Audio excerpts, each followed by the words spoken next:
All right, time to shell out some turtle power once again. This time from the year of 2007.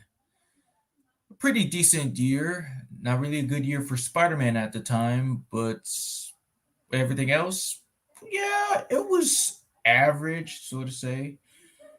Uh, just to think that I remember like it was yesterday. This was around the time when I was living in El Paso. I was living the first time living in a one-story house. It was pretty different, yeah.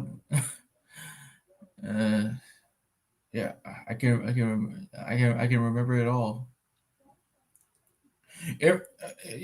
This was around the time when, well, once again, not exactly all that much, but I do remember some games such as, yeah.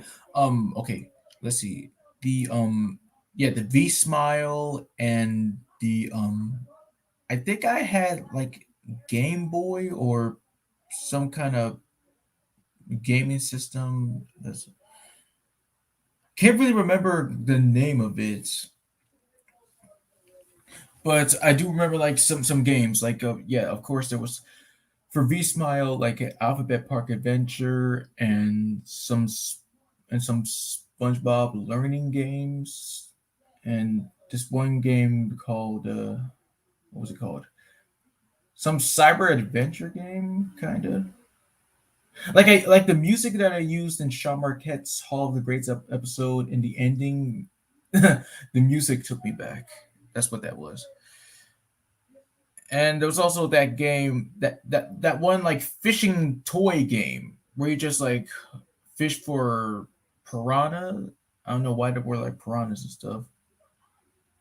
I think it was called, yeah, Let's Go Fishing. My God. Oh, and yeah, and I also do remember, yes, the Webless World of Dr. Seuss. Come to think about that, me and my sister used to play that game when we used to watch that show, or it was on DVD to be specific, but you know the drill. Hello. Yo, How's it going? fine. Like what? How are you, cowboy? I'm doing good. I just fixed myself some pizza. Okay. All right. Ironic. What do you mean, how ironic? Duh. Pizza, Ninja Turtles. You high? Oh. I actually didn't think about that. I just was craving for pizza.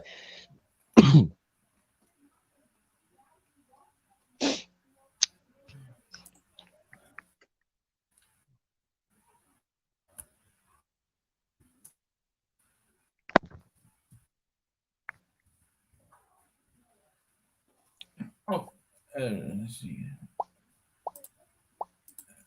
I just have to wait until everybody else is here. So,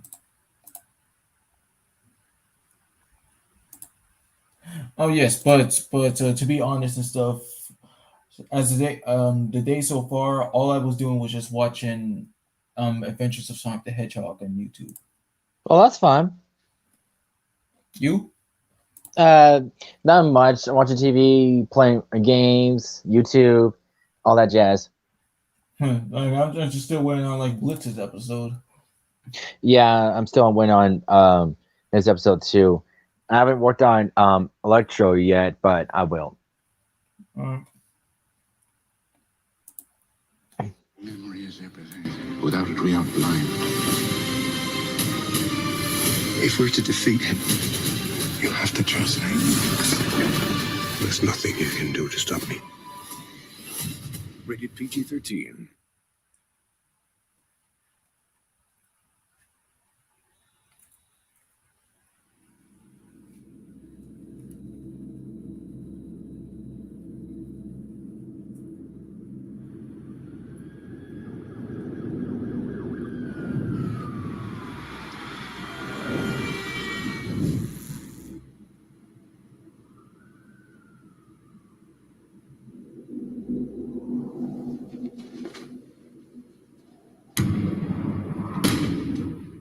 Oh, now Donnie, Raph, Leo.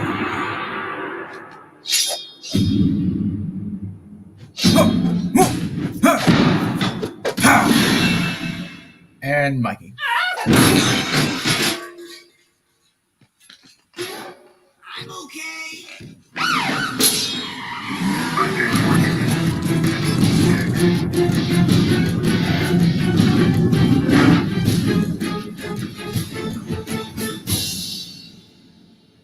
Neat trailer.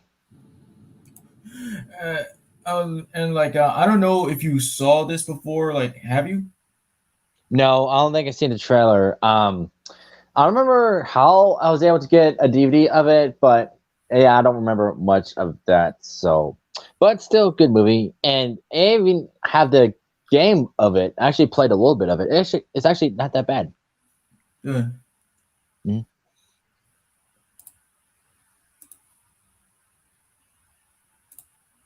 Let's see the spots. Let's see if I remember any of the Long spots. have we been in hiding?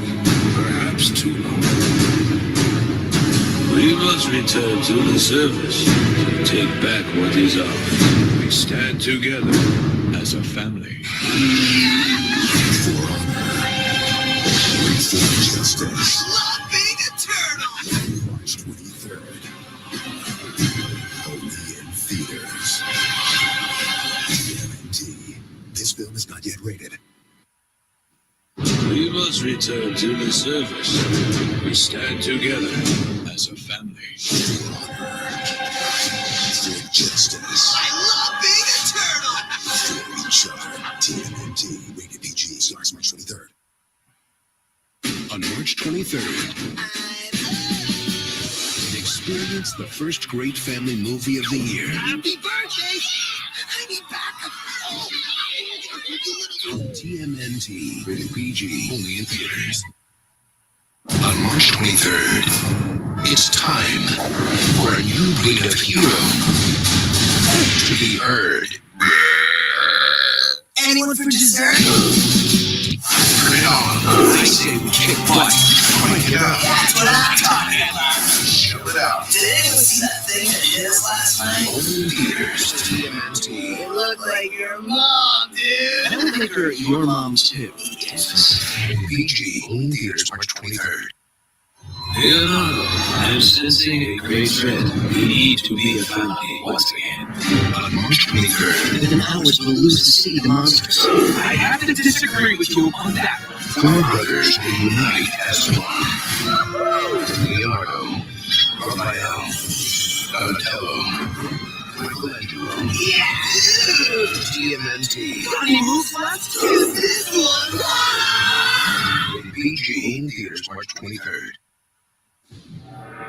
On March 23rd, witness the return of the being. Time to reach destruction of the earth. Green, Okay, just a little bit creepy. fighting machines. Finally, some excitement.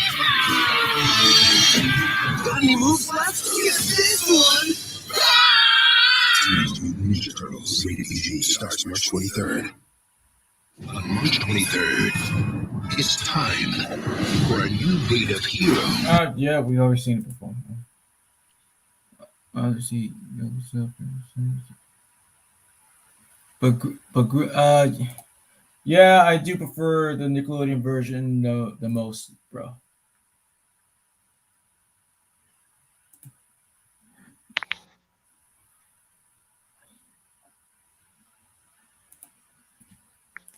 I mean, let's see. The second Turtles fact video is does include some facts from the 2007 movie, so there's that.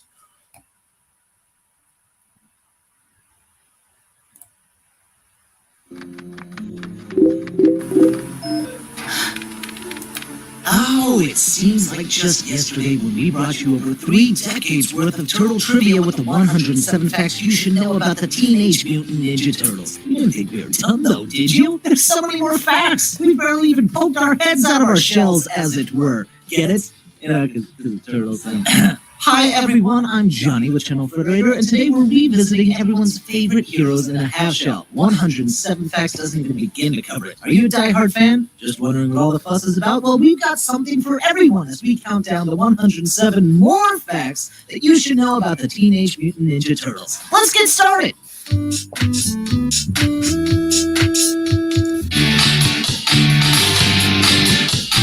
Number 1. Creators Kevin Eastman and Peter Laird first met through a rejection Eastman received when submitting his art portfolio to a magazine called Scat. While Scat didn't think Eastman's work really fit into their publication, they did give him the contact info of somebody that would appreciate it, Scat co-founder Peter Laird. The two started mailing each other their work back and forth until eventually they met up and began working together. Thus, a legendary partnership was born. Number 2. Before the first drawings of the Ninja Turtles, the idea was born out of a question Eastman had. If Bruce Lee were an animal, what would he be? Obviously, he'd be a turtle, duh. Number 3. Contrary to popular belief, Teenage Mutant Ninja Turtles was never originally pitched to and rejected by Marvel or DC. Laird and Eastman always sought to self-publish the book themselves to maintain total creative control of their vision.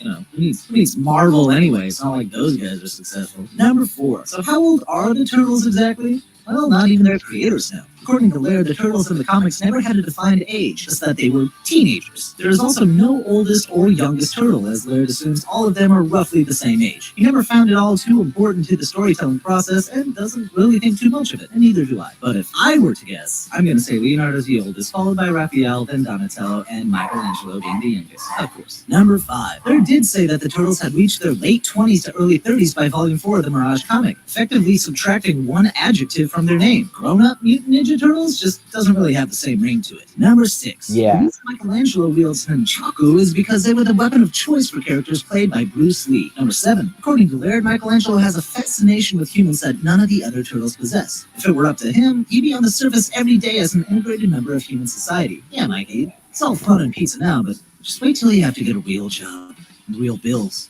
Pay rent, then you got a kid on the way. Oh god, what am I gonna do with my life? Number 8. The Mirage Turtles' original red bandanas were an homage to an early 80s comic called Skate Man, which focused on a man that wore a red bandana and, surprise, skates. Laird and Eastman wanted the craziness of Skate Man to contribute to what they wanted to be the craziest comic concept ever made. Number 9. Laird's favorite turtle is Donatello, mainly because he sees a lot of himself in the character. Like Donatello, Laird considers himself a geek at heart, pacifist, and the silent type, which may or may not be Donatello's dating profile, which, unlike my dating profile, I'm sure he would get swiped right on. Number 10. April O'Neil is based on Kevin Eastman's high school sweetheart. At first, it was simply her personality. However, she began to resemble her more and more over time. It is unclear if said high school sweetheart wore a yellow jumpsuit. Number 11. Michelangelo was also based on someone from Eastman's high school, a friend named Steve Levine, who Eastman referred to as the Robin Williams of our high school. Levine eventually came to work on the comic when Mirage began to grow into a true studio. Number 12. Casey Jones debuted in a solo Raphael miniseries comic in 1985. It was based on the idea of Raphael meeting somebody crazier and more hot-headed than himself. Number 13. According to Laird, Eastman named Casey Jones after the famous American railroader of the same name. Number I did it. That's it. Number 14. Casey Jones's character was influenced by Kurt Russell's character from Big Trouble in Little China, Jack Burton. Often when writing for Casey, Eastman would often ask himself, what would Jack Burton do in this situation? And then the answer is usually, kick some ass. Number 15. In the comics, Casey Jones drives around in a 57 Chevy. He does have good taste in vintage cars. Number 16. Raphael is Eastman's favorite character to write for due to his unpredictable nature. Isn't that just a writer's dream? Number 17. Raphael is one of the few comic book heroes that can claim to have punched Adolf Hitler in the face. Eat your heart out, Captain America. Number 18. Shredder was killed off in the very first comic he appeared in and was sworn by Eastman and Laird to be a one-off character that would never return. Ha! Obviously, that didn't remain the case because, you know, dying in a comic book is like calling in sick for a day. Number 19. When Eastman and Laird created Mirage Studios after the success of Teenage Mutant Ninja Turtles, they were not the only artists under the label. Other artists included Stan Sakai of Usagi Yojimbo fame and Ryan Brown of Wild West COW Boys of Moo Mesa fame. Brown actually started as an inker for the Turtles comics. Number 20. Most employees at an ordinary studio or an office take a break by chatting about life or the old sports game around a water cooler. Luckily Luckily for the Mirage Comics team working on TMNT, life was not that boring. Their breaks consisted of an all-out airsoft gun warfare inside their office. Number 21. The Teenage Mutant Ninja Turtles' success happened both quickly and unexpectedly. By the fourth issue, the series was selling better than Marvel's Avengers series. The book's ability to draw in a demographic that didn't typically read comic books contributed to the colossal sale. I mean, who doesn't like ninjas and turtles? Number 22. Volume 3 of the comic wasn't actually created by Mirage Comics. Instead, it was made by Image Comics, who temporarily took control after Mirage lost interest in the property but wanted to keep the comics going. Laird wasn't thrilled about the direction they took it in, and as a result, Volume 3 tends to be considered non-canon. Number 23. As the comic series went along, some of the plot got more and more bizarre, even by turtle standards. There was the introduction of Bessie the cow, April getting a job as a computer programmer, and Casey Jones working as a grocery bagger. Flair and Eastman wanted the craziest comic of all time, and they succeeded. Number 24. The first season of the 1980s TV show aired across the week of December 14th, 1987 as a 5-part miniseries. New Turtles every day? Sign us up! Number 25. TV sitcom guru Chuck Lorre was almost put in charge of running the cartoon in the 80s, but he was in the midst of transitioning from animation to live-action comedies. So he could one day create such shows as 2.5 Men and Big Bang Theory. He then referred the show to the more capable hands of writer David Wise. Many called this a wise move.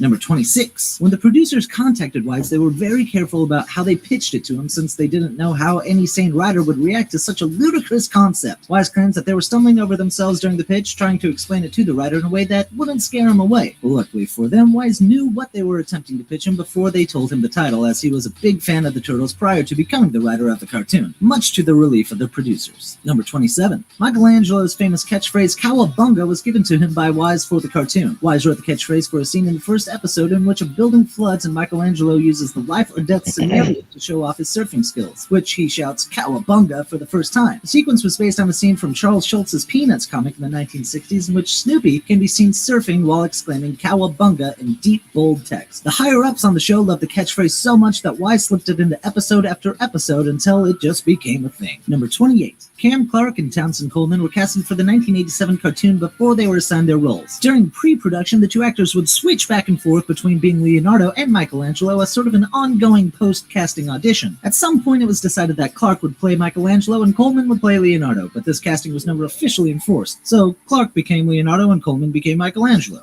Number 29. Townsend Coleman based his performance of Michelangelo off of Sean Penn's character Spicoli from the 1980s comedy Fast Times at Ridgemont High. Number 30. Although the Turtles were given different colored masks to tell them apart, the animators sometimes would confuse which color went with which turtle, resulting in the wrong voice from the wrong turtle. Number 31. Pat Fraley refers to his portrayal of Krang as an impression of a stereotypical Jewish mother. Number 32. Wise designed the Foot Clan's the Technodrome after the Death Star from Star Wars, only on wheels. The giant eyeball on top of its head was not Wise's idea, and he has no idea where it mentioned X. 33.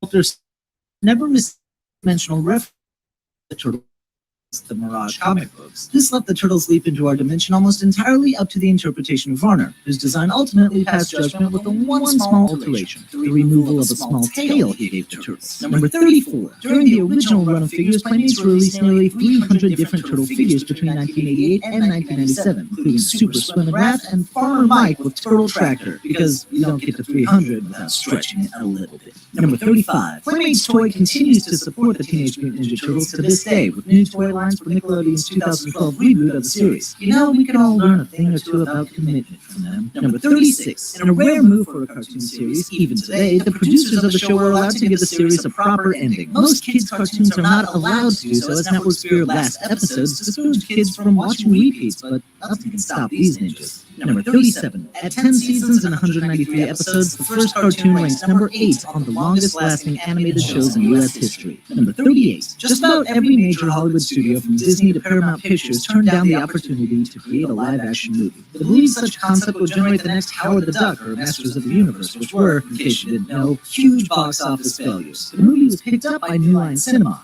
a company that had a very good track record with independently made films such as Nightmare on Elm Street. Number 39. The first film's director, the director of photography, and much of the various crew members previously worked together on the Jim Henson-produced television series The Storytellers, which, as you can probably tell by the fact that Jim Henson's name was attached, utilized creature puppets akin to that of the Turtles. Number 40. When director Steve Barron was developing the story of the first Teenage Mutant Ninja Turtles, he would tear out select pages of the comics he found to be cinematic and organize them into a sequence that resembled the narrative. The writers were then tasked with creating a fully fledged story around Baron's comic collage. Number 41. When auditioning to be the suit performer for Michelangelo, Mitchell insisted he performed a roundhouse kick that accidentally impaled the wall and got his foot stuck inside. Baron laughed so hard at the spectacle that he decided that somebody with that much passion deserved the role. Number 42. The filmmakers behind the 90s film gave each turtle a unique manner to fight their opponents. Michelangelo has a tendency to joke around and prank his opponents. Donatello incorporates humor by frequently slipping up and taking out his opponents through accidents. Leonardo showcases his combat superiority by frequently taunting his foes and showing off. And the sadistic Raphael harasses and torments his prey, driving them crazy before finally taking them out. Number 43. The Splinter puppet in the original movie took 3 people to operate. One puppeteer operated his head and mouth, another operated his arms, and one more operated his facial expressions. Number 44. The filmmakers wanted the turtles of the original film to move fast because they're, ninjas. Due to the complexities of the turtle suits, the actors could not move as quickly as the director wanted them to. The cinematographers overcame this rule by shooting the film at 23 frames per second, as opposed to the standard shooting speed of 24 frames per second. This may seem like a small and insignificant adjustment, but it made all the difference in the world. Number 45. Due to the technical difficulties with the turtle suits, hear more about that in the first 107 video, April O'Neil's actress Judith Hogue occasionally had to act off of either a paper plate on a C-stand or just talk to thin air. If she thinks that's bad, she should try doing a Star Wars prequel. Number 46. The first movie was the first major film for editor Sally Menke. Menke is known for being the editor of every one of director Quentin Tarantino's films, from Reservoir Dogs to Inglourious Basterds. Unfortunately, this master of the invisible art passed away in 2010. Number 47. The film's success reached into the realm of music, generating the hit single Turtle Power by Partners in Crime. The film claimed the #1 spot in the UK's top single charts, knocking out Sacrifice by Elton John. No big deal, right? Number 48. The first Turtles film was such a success that the studio nearly doubled the budget for the film's sequel, Teenage Mutant Ninja Turtles 2: Secret of the Ooze. The sequel boasted a $25 million budget in comparison to the original's $13 million budget. Number 49. The producers of the original films noticed the parental backlash they received for the violence in the first one and made an effort to severely limit the use of the turtles' iconic weapons in Secret of the Ooze. The filmmakers compensated for this lack of weaponry by having them utilize everyday objects around them as improvisational weapons for comedic effect. Number 50. Laird and Eastman didn't want Shredder to reappear in The Secret of the Ooze. In fact, they proposed a scene in the film that would have solidified his supposed death in the first film as a fact when the garbage man comes across Shredder's old, crushed, and twisted helmet in a landfill. The studio ignored this request, bringing Shredder back due to his popularity in the cartoon. Number 51. The Secret of the Ooze's original script ended with a cliffhanger. It was to be revealed that Professor Perry was actually a robotic shell piloted by an Ultron, an alien species from the comics. This was scrapped when the producers feared that children would mistake this Ultron for the villainous Krang from the animated series. Number 52. The villainous mutants Toka and Razor were created specifically for the film. They were both voiced by Frank Welker, known for voicing characters like Scooby-Doo and Curious George. Number 53. April O'Neil's apartment in The Secret of the Ooze is actually the real-life location of Jim Henson's Creature Shop, the production house responsible for the film's extraordinary puppets. Number 54. Stephen Ho, the stuntman that played Donatello in Secret of the Ooze, got to keep Donatello's severed animatronic head as a creepy keepsake after the film wrapped. Number 55. Teenage Mutant Ninja Turtles 2: Secret of the Ooze was dedicated to the memory of Jim Henson. The puppeteering legend passed away almost an entire year before the film was released. Thanks to his many contributions in puppeteering, including his Creature Shop's revolutionary turtle puppets, his name will be remembered for generations to come. Number 56. The Turtles were once interviewed by Barbara Walters around the time The Secret of the Ooze was released. Barbara and the Turtles discussed such groundbreaking topics as Hollywood's bias towards turtle kind and the Academy's reluctance to nominate them for an Oscar. Number 57. While he considers the original movie to have been a huge success, Laird was not a big fan of its sequel and refers to it as a step back. Strangely enough, he believes the third film in the trilogy, Turtles in Time, was actually a step forward from the condition that the second film left the franchise in, which I don't know if you guys remember the third one, but it was awful. It was no good. Number 58. Baron is not a fan of the following 2 films in the trilogy either, and felt they weren't as successful as the first because the producers made their first priority catering to outside pressures from angry parents, censorship boards, and merchandising firms. You know, groups of people that didn't care about the film itself. This caused them to not understand what made the first film so successful, and ultimately wound up throwing away the vibe and atmosphere that resonated with the film's target audience. Number 59. In 1996, 2 Japanese exclusive anime episodes were made called Mutant Turtles Choujin Densetsu Hen. The anime episodes used the Japanese voices from the 80s cartoon and were used to promote the Japanese Takara figures. Number 60. Brace yourself. There exists a crossover episode in Power Rangers called Shell Shock from 1998 where the Rangers meet the Teenage Mutant Ninja Turtles. You heard that right. Number 61. In a bit of carryover censorship from the cartoon, Mikey's nunchakus were replaced with tonfas, a weapon similar in appearance to police nightsticks. In Next Mutation, because kids are fine with swords, size, and giant wooden sticks, but nunchakus are just too much. Won't somebody think of the children? Number 62. Next Mutation was canceled after one season despite decent ratings. This was the first time Turtles were off the air since 1987 and wouldn't get another TV series until 2003. Number 63. The 2003 Ninja Turtles cartoon took a more serious and edgy approach that was reflective of Laird's own negative feelings towards the 1987 series. He believed the prior series was too silly. Why so serious, Laird? Number 64. The voice actors of the 2003 series were told to watch and research the performances from the 1990 movie adaptation of the Ninja Turtles to get an idea of the vibe and characterization they were going for, something much closer to the Mirage comic books. Number 65. Casey Jones's backstory, the burning down of his family shop and the murder of his father at the hands of a gang, was never told until the animated 2003 series. The origin story ended up passing over into other Teenage Mutant Ninja Turtles continuities, including the comics themselves. Number 66. Before this tragic Batman-like story became canon, Casey had no personal reason to seek vengeance on criminals. The character just watched too much bad television, which gave him stupid ideas, like beating the tar of criminals with sports equipment. Number 67. Hun, the leader of the Purple Dragons, was not a character from the Mirage comics, or even the 1987 cartoon for that matter. He was created specifically for the 2003 Four Kids iteration, but has since continued to appear in other forms of the Turtles media. Number 68. Laird says that the Garbage Man, another character created for the 2003 series, was made to exploit an unfortunate aspect of reality. People don't notice the homeless. They choose to ignore them. When they go missing, nobody ever questions where they went or what may have happened to them. That is, everybody but the Turtles. Laird says that the homeless are certainly friends of the Turtles due to the fact that both parties are essentially ignored or unknown to the general public. Number 69. There are two recurring policemen in the 2003 animated series that serve as animated cameos of Laird and Eastman. Number 70. Eastman and Laird were big Jack Kirby fans. Kraft mac and cheese. If your parents don't buy it, It's the thing.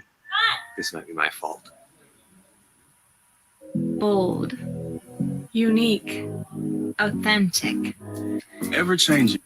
The two played homage to the King of Comics with the character of Kirby King, a mild-mannered artist with the ability to bring his drawings to life. The story, with some modifications, was used in illustrated picture books in an episode of the cartoon after Kirby died in 1994. The plotline was used again in the 2003 cartoon series. Number 71. The new Battle Shell in the 2003 series took the form of a moving van with a logo reading Tortuga Bros Moving, established 1984. Tortuga is the Spanish word for turtle, and 1984 was the year the first comic was created. Number 72. For the Turtles' 25th anniversary, 4Kids Entertainment created a Teenage Mutant Ninja Turtles movie called Turtles Forever. The movie served as a crossover between the Turtles of the 2003 series, meeting not only their 1987 predecessors, but the original Mirage Comics Turtles as well. This 80-minute film also served as the finale for the 2003 series. Number 73. The series ended up having 157 episodes, 13 shorts, and a TV/direct-to-DVD movie. Number 74. Kevin Munro, director of the 2007 movie, stated that he wanted to do a CG animated film over a live-action one because it would make suspension of disbelief much easier for the audience. There would be no obvious difference between the Turtles and other characters like in the original film trilogy. Number 75. The 2007 film was pitched to Laird by Munro, who brought his own copy of the Teenage Mutant Ninja Turtles comic with him, because if he couldn't sell the pitch, he could at least get an autograph. Fortunately for Munro, he was able to get both. Laird signed the book with a drawing of Raphael and a message that read, "Dear Kevin, make a good movie, or else." Fortunately for Munro, he didn't do badly enough to find out what "or else" was. Number 76. Unlike the original film trilogy, Laird had a huge hand in creating the 2007 film. Not only did he serve as a creative consultant for the film's crew at Imagi, he even assisted Munro with the script. Number 77. Munro said that Peter Laird had a strict set of rules for the filmmakers to follow when developing the film. Some of the rules included to not give the Turtles fingernails.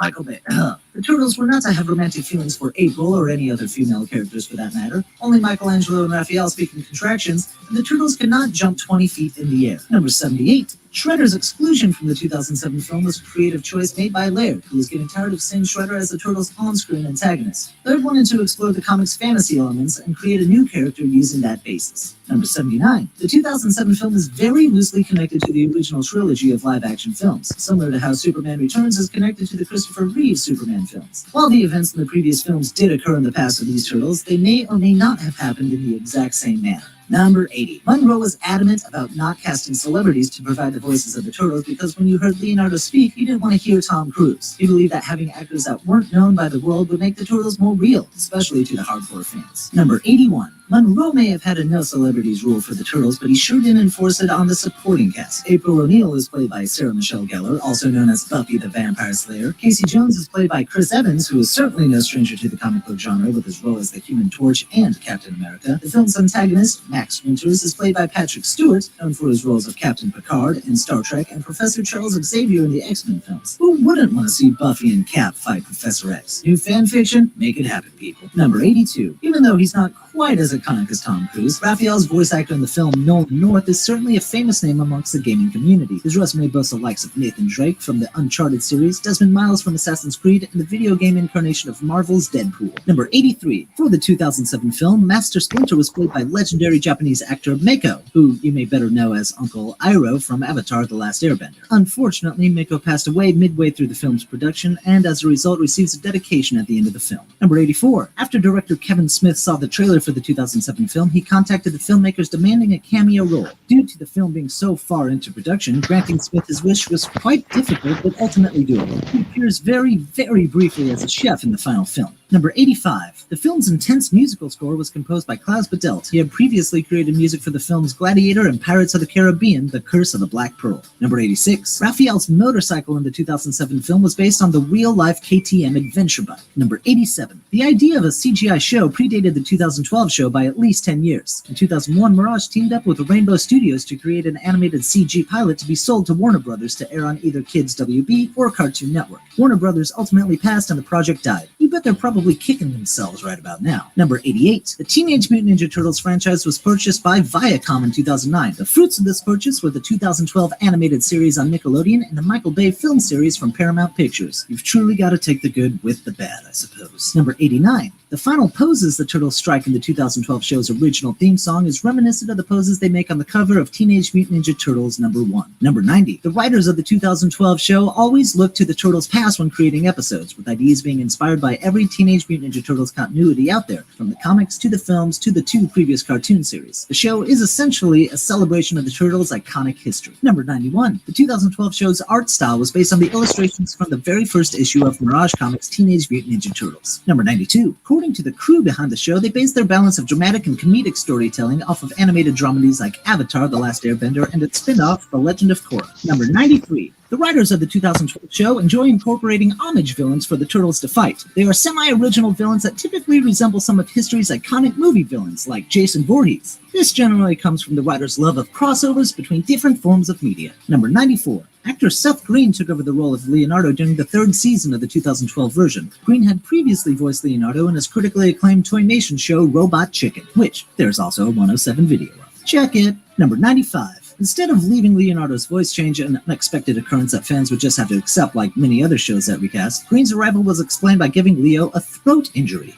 I would have chalked it up to turtle puberty, but whatever. Number 96. Nickelodeon couldn't have chosen a better leader for the Turtles. Green is a lifelong fan of the Teenage Mutant Ninja Turtles and read the very first issue when it was released when he was a kid. He also claims that the Turtles are the characters he could draw the quickest. Number 97. Green's wife, Claire Grant, is a lifelong Turtles fan as well and had a huge crush on Leonardo, making Seth's decision to take the role.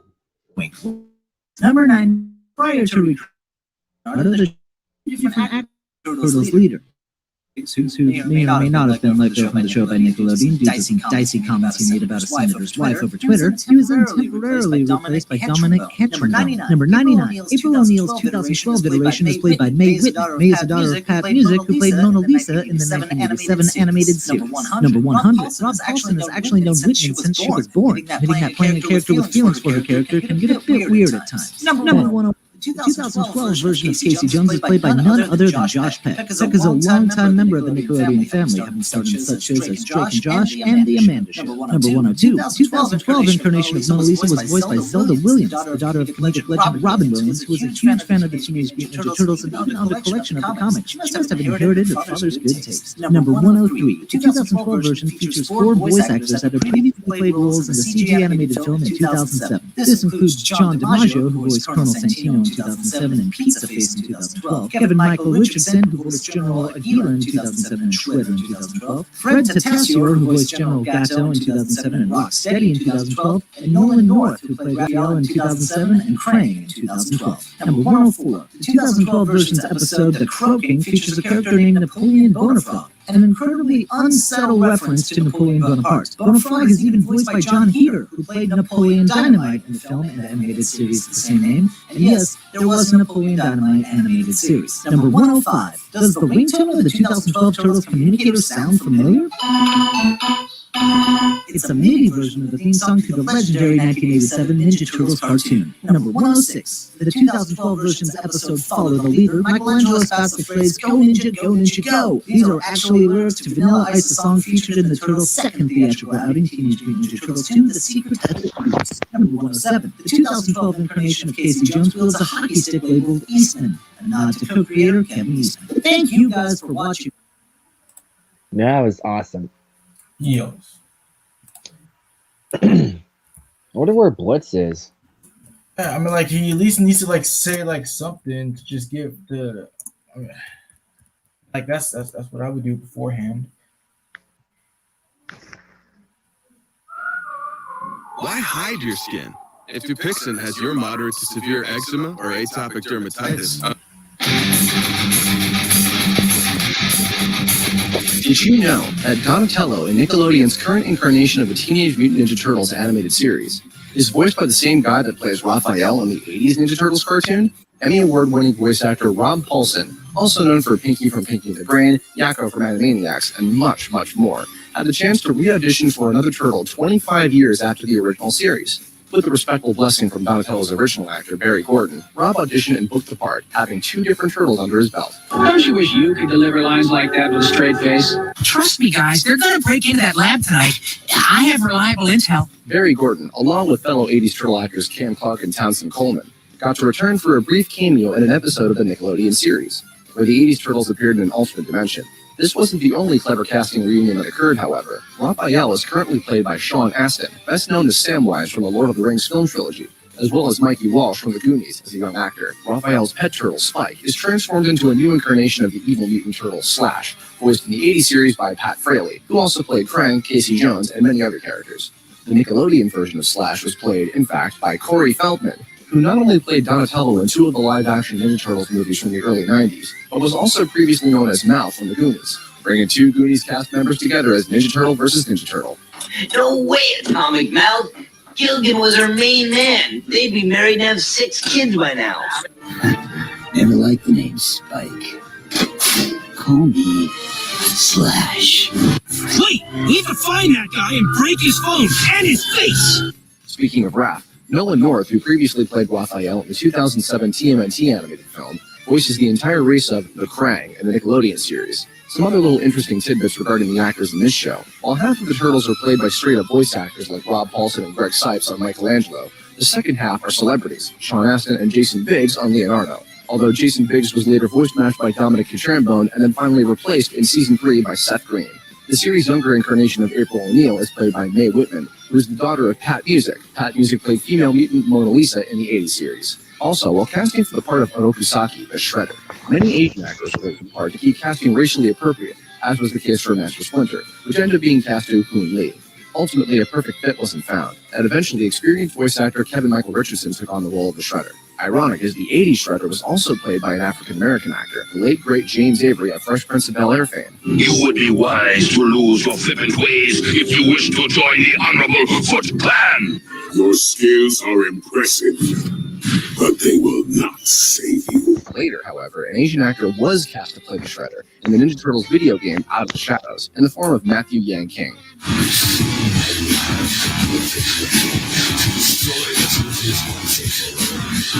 Speaking of video games, while Out of the Shadows used a totally new cast different from any other series, there were actually a number of video games that carried over the cast of the 2003 Ninja Turtle series produced at 4Kids.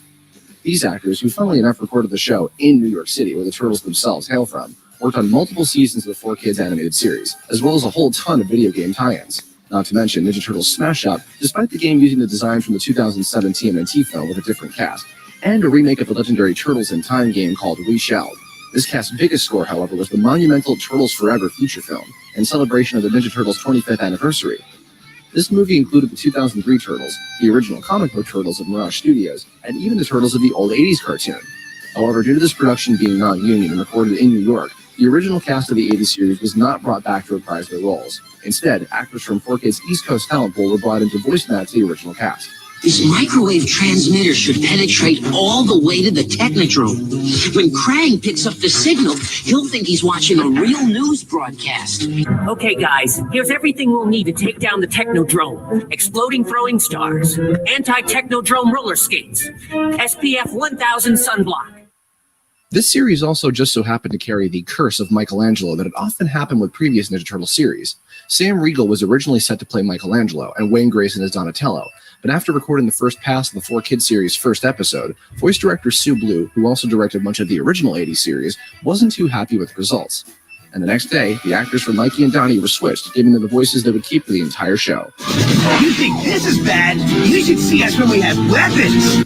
That's raise some shell. And I was under the impression that this battle armor was for your self-defense out in the big bad world of 2105. This ironically dates back all the way to the 80s Turtle series, where a similar situation happened between Leonardo and Michelangelo. Townsend Coleman and Cam Clark were both up for Leo and Mikey when recording the first few episodes as a miniseries. But when they started recording, director Stu Rosen had Townsend read Michelangelo and Cam read Leonardo, with the intention of going back and doing another pass with the actors switched. But it never happened, and the actors kept their parts from then on. History repeats itself, but an even more bizarre case with Michelangelo happened in the live-action TV series, Ninja Turtles: The Next Mutation. Kirby Morrow, Galaxy is here. Many shows like Inuyasha. Hey, bro. Hello, Galaxy. Hey. How's it going? Fine. Cool. It's going easy for me as well. Mm-hmm. Just waiting on just one more. Gundam Wing Ascaflowne got his very first voiceover job as Michelangelo in this series, recorded up in Vancouver, Canada.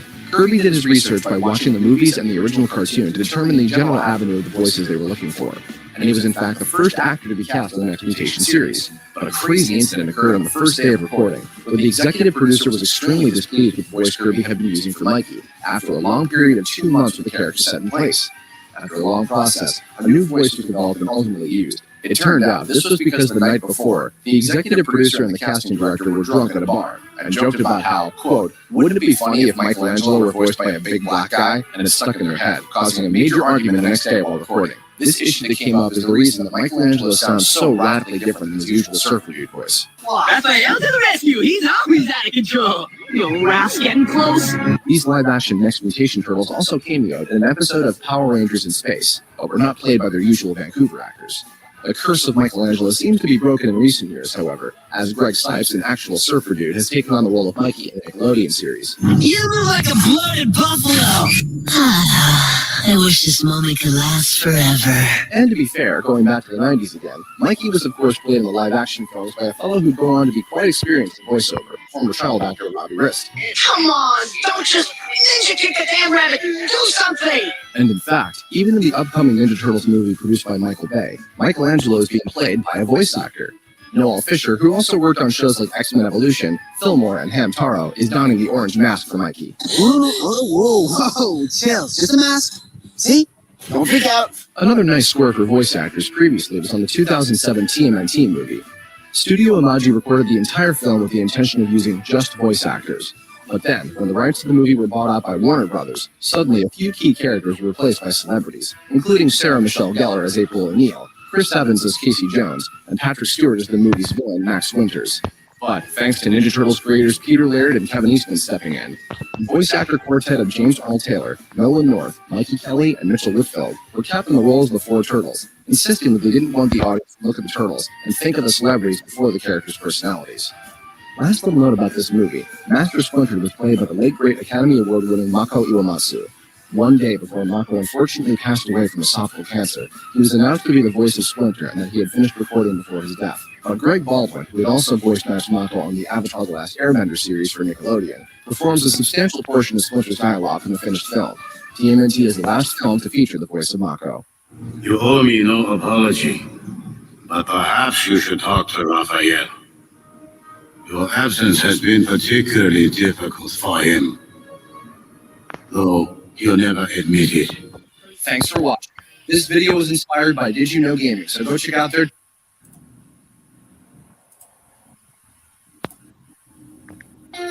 More power.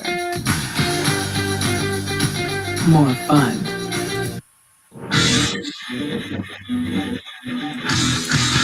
Did you know that all 4 of the Teenage Mutant Ninja Turtles have each been voiced by over 15 different actors? Spanning across multiple animated series, movies, and video games, the franchise and its many characters have been reinterpreted by, at this point, hundreds of different actors in total. Although with as many different voice performers as there are, you might be even more surprised at how much crossover there's actually been between the casts. To start with, going back just a couple years ago to 2014, after the release of the first Michael Bay Ninja Turtles movie, 2 video games were released based on Hollywood's new big-budget take on the Turtle team. In these 2 games, Cam Clark reprised his part as the first voice of the team leader Leonardo from the 80s series. Come on, Turtles! The fate of the world depends on us! The best leaders always lead from the front.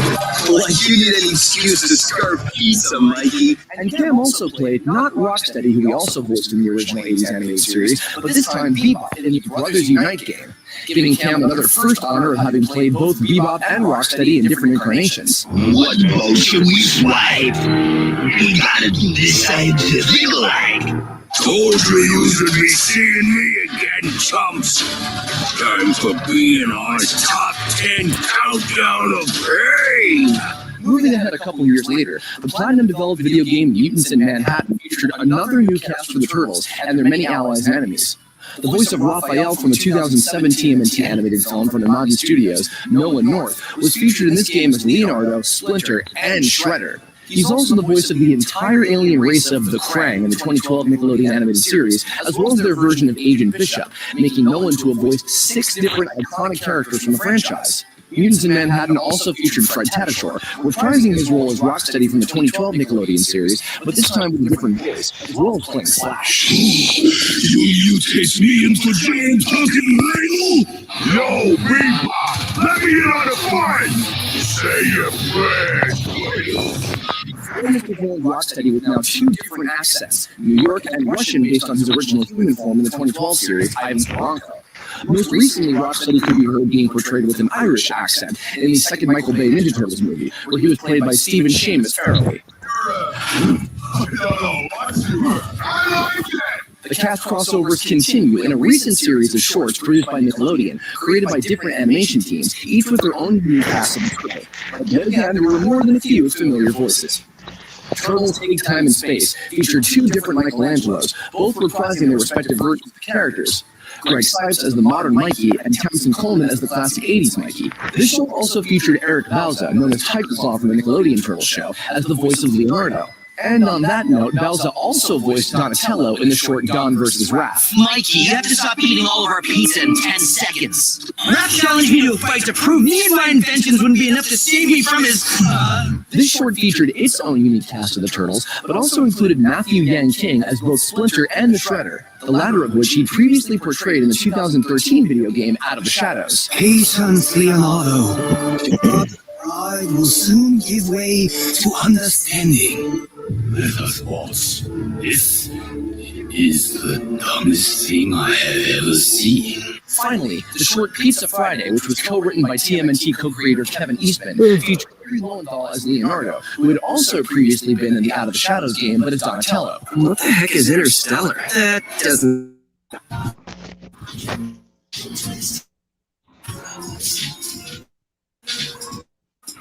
Speaking of which, Donnie's actor from the 2003 Four Kids Ninja Turtles animated series, Sam Riegel, played Raphael in this short. I was under the impression that this battle armor was for your self-defense out in the big bad world of 2105. What the? Fix this, Donnie.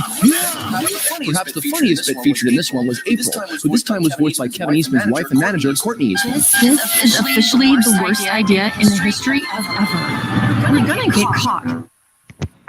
Shifting over to the new Nickelodeon animated series, which started in 2012, In the past couple years since our last video, a whole slew of new trivia has popped up. We previously mentioned that Seth Green had taken over for the part of Leonardo after Jason Biggs and Dominic Trambone. But we didn't mention that not only has Seth played a parody version of Leo in a sketch on his series, Robot Chicken, prior to getting the part, but he also played Raph, Splinter, Casey Jones, and the Rat King in another sketch that had aired only a couple months before Seth's first episode as Leo in the Nickelodeon series.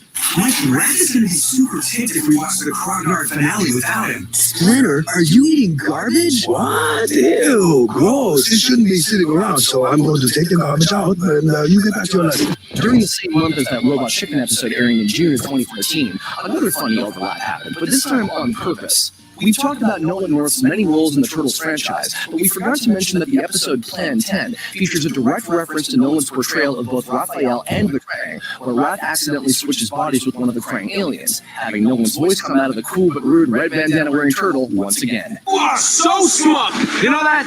You think the world revolves around you, don't you? That we couldn't possibly survive without the mighty and powerful Leonardo to guide us through our problems, huh? One called Raphael.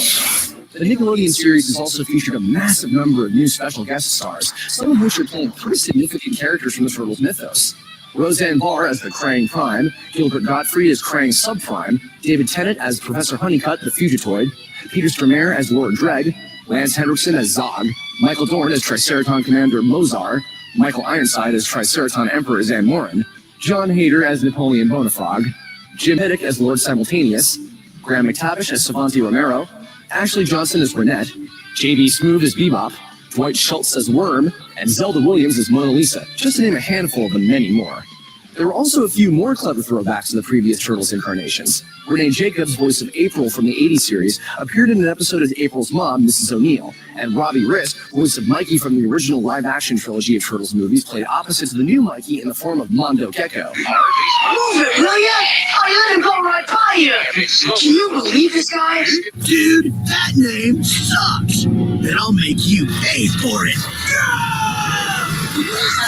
And finally, all four original Turtle actors from the classic 80s cartoon returned to play opposite to all four of their modern counterparts for the special episode Transdimensional Turtles, including as an extra bonus, Pat Fraley returning as the voice of the 80s version of Krang.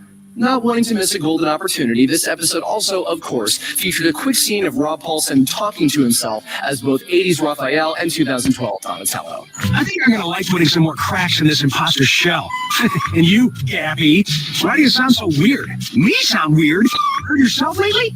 Thanks for watching. This video was inspired by Did You Know Gaming, so go check out their channel and watch all their videos about gaming trivia. Special thanks to Omadon for the audio mastering, OC Remix for all the kick-ass Ninja Turtles remixes, and BehindTheVoiceActors.com for all the audio samples. If you like this video, check out our other ones linked here on the side. And don't forget to like and subscribe if you want more.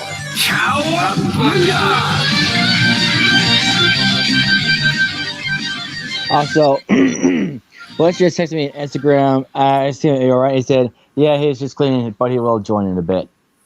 Okay. Thanks. You're welcome.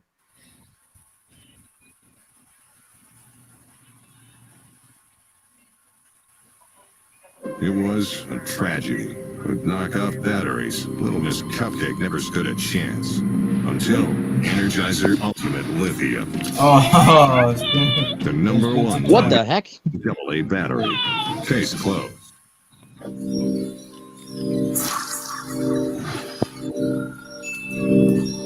They strike hard and fade away into the night. Welcome to WatchMojo.com, and today we will explore the comic book origins of the Teenage Mutant Ninja Turtles. As with most comic book characters, there are often reimaginings, different versions to a character's past. We have chosen to primarily follow the storyline which unfolded in 1984's Eastman and Laird's Teenage Mutant Ninja Turtles, issue number 1.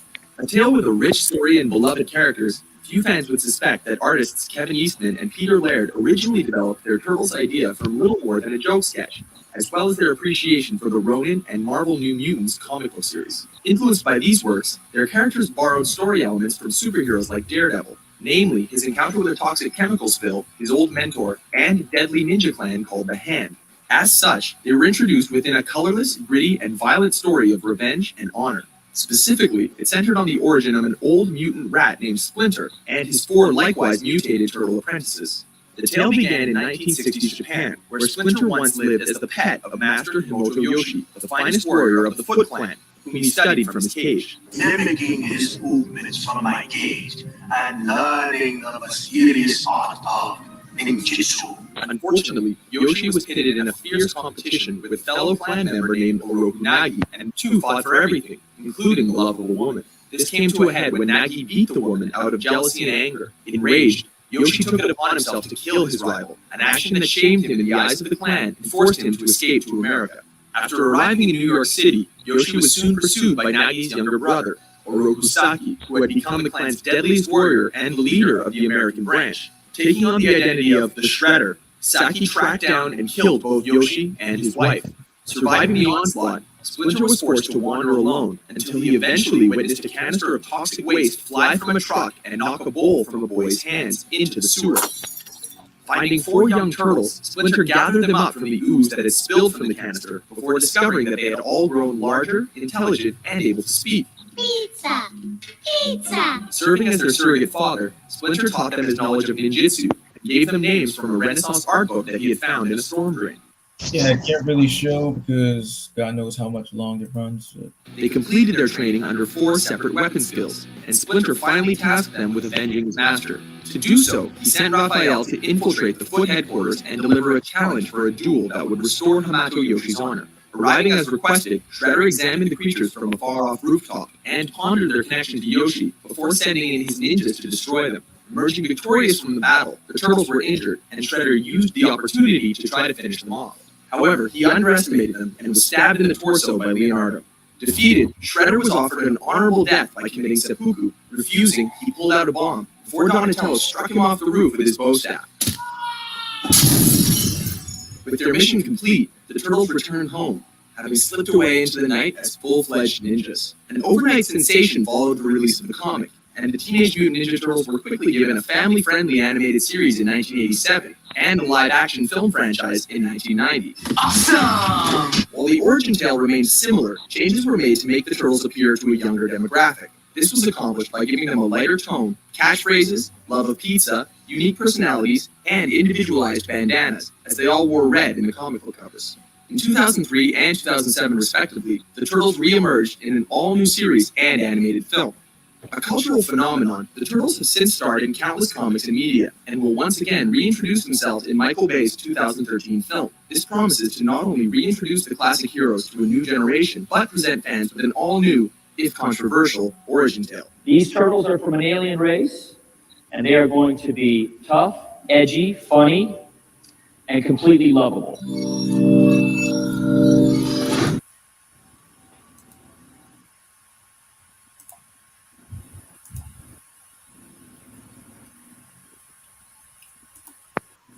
No.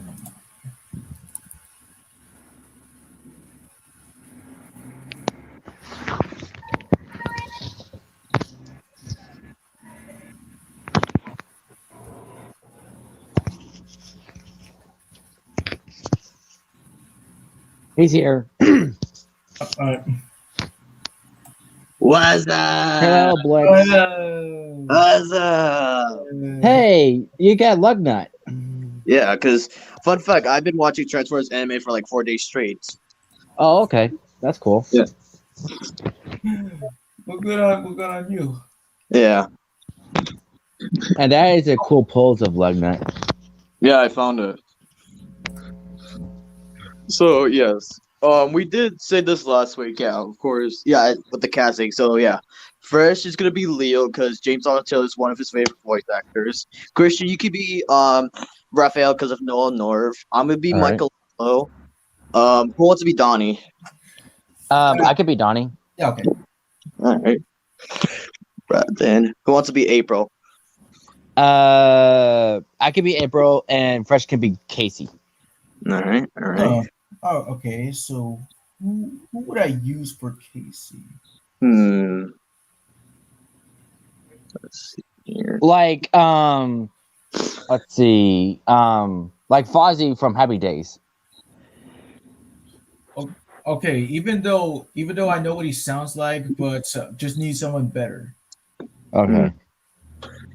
I don't know. I mean, You, of course, I would go with Josh Peck's interpretation, but um, uh, what about Fred from Big Hero 6?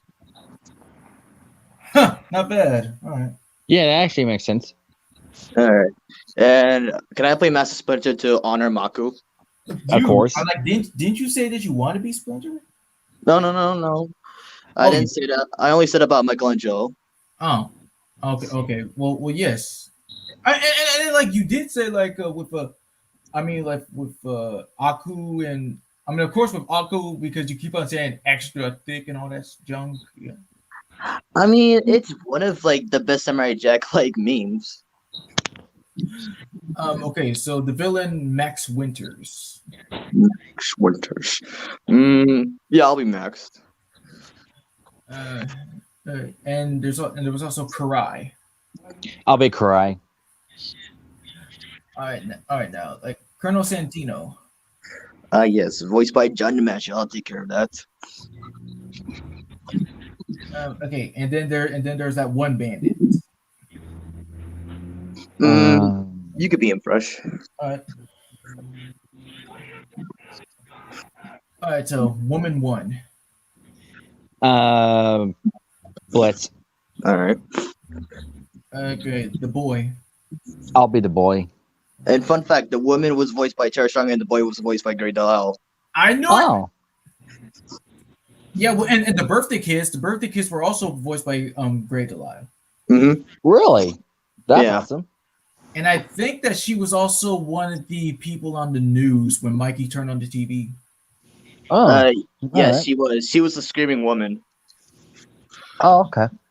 Let's see what we got here.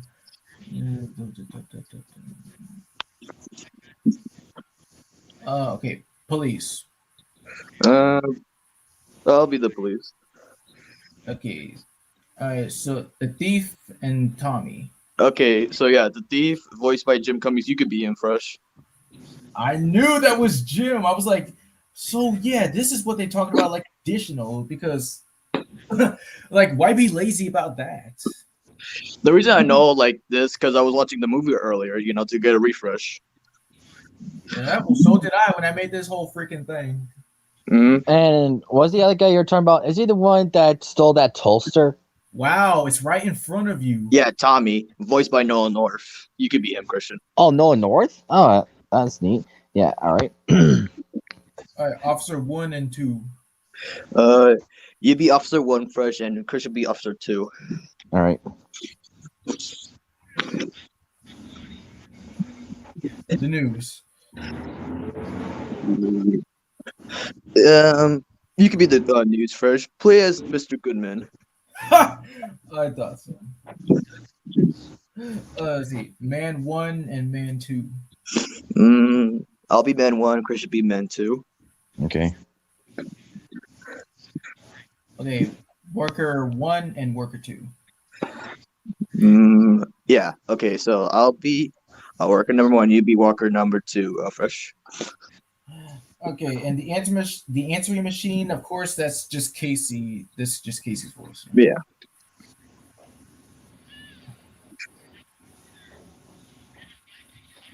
And fresh, you could play Kevin Michael Richardson's character. Oh, General Aguila. All right. Of course, because he does awesome Kevin Michael Richardson voices. Yep.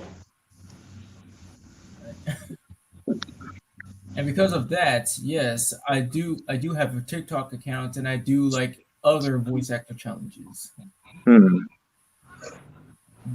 And how is TikTok working out for you so far? It's fine and stuff. It's better than Instagram ever could be. Oh wait, yeah, General Gato, like Fred Tatasciore. Oh, I'll be him. He goes, witnesses. Yep.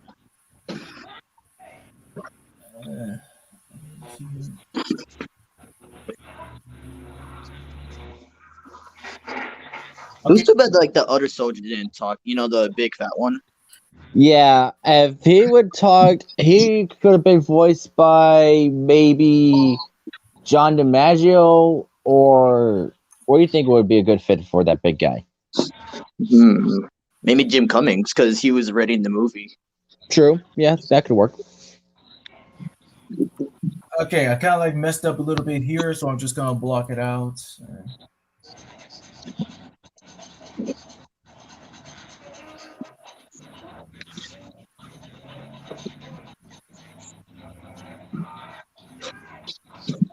I mean, I don't think there's anybody. Let me see here. Oh, okay. The chef, You could be the chef.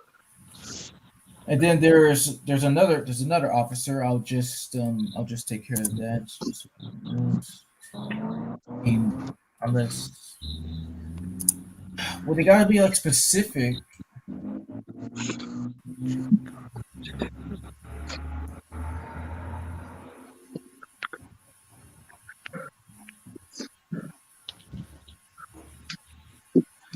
Oh, and there's also the other statue. How to pronounce it?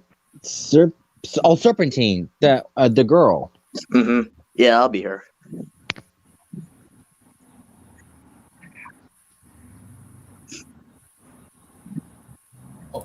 And yes, and yeah, like this is Winter's other name. Just so you know. Hmm.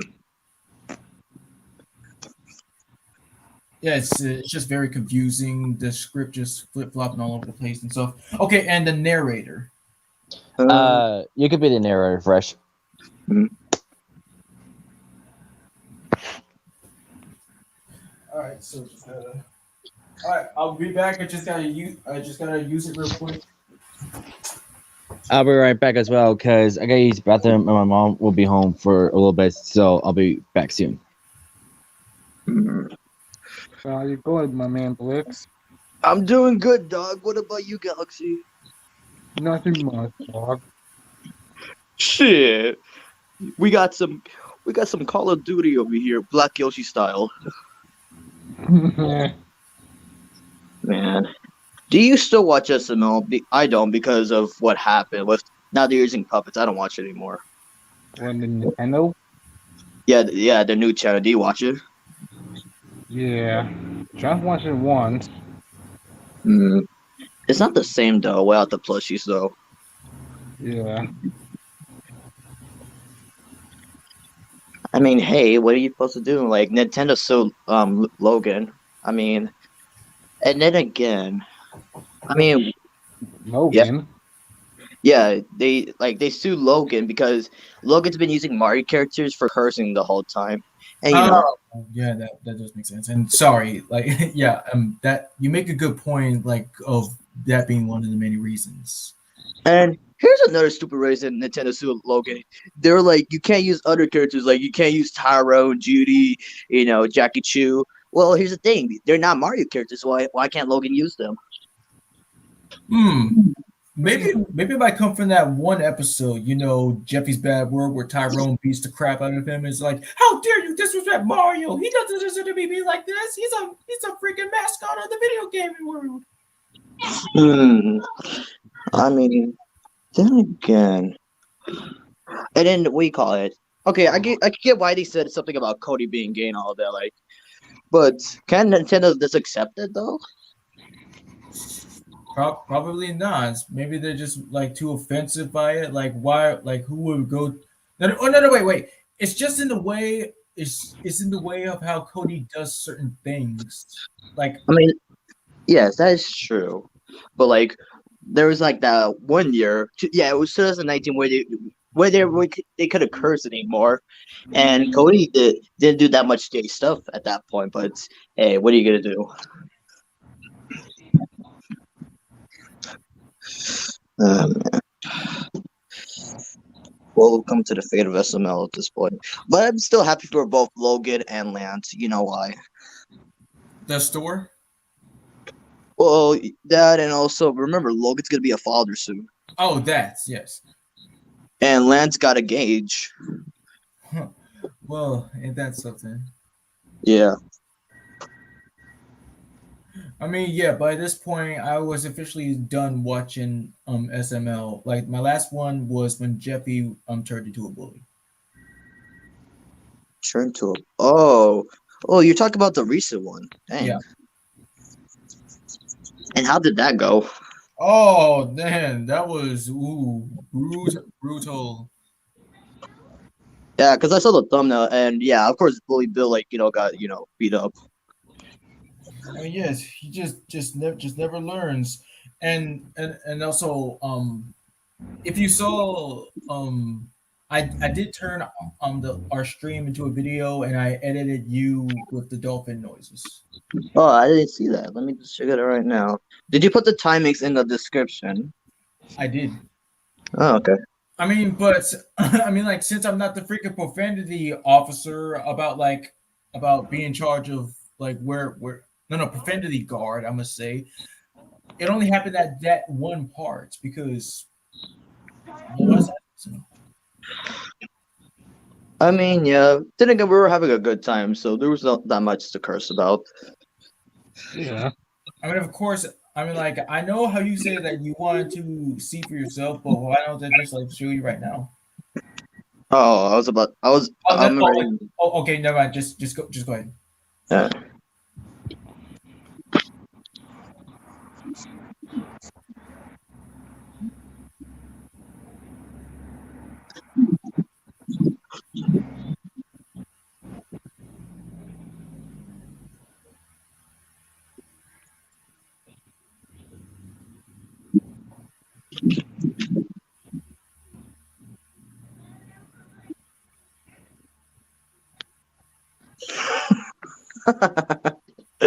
Oh man, that's funny.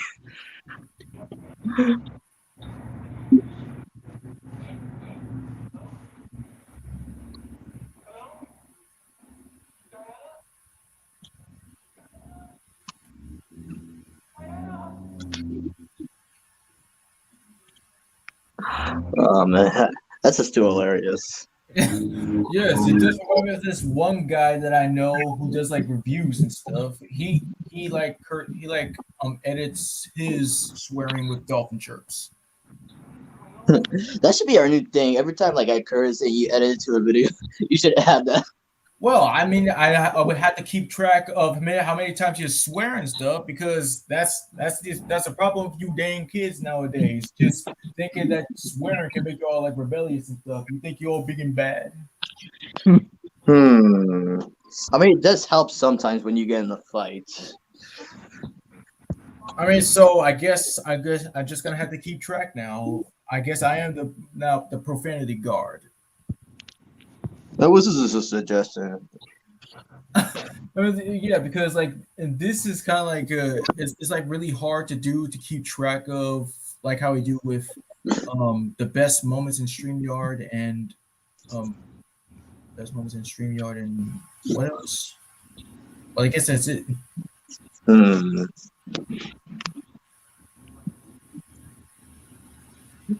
What's the possibility?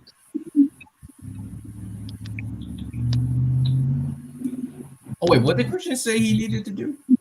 Yeah, to use the bathroom.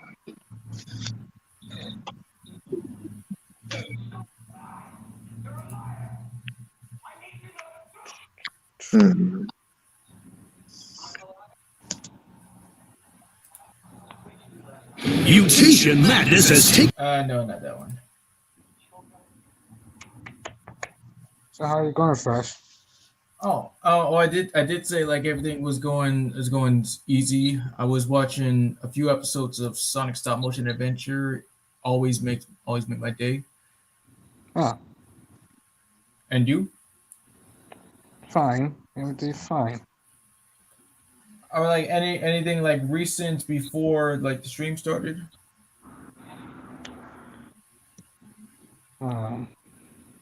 Just none. Oh, I mean, well, that's basically me when I play the waiting game like every single day. Oh, no, I just playing games. Oh, video game. Oh, all right, that's cool. Gotta get back to doing. Oh no, wait. Of course, I've been doing that. Yes, to bring back my show. Huh. Yes, I only have until just next Thursday to bring it back.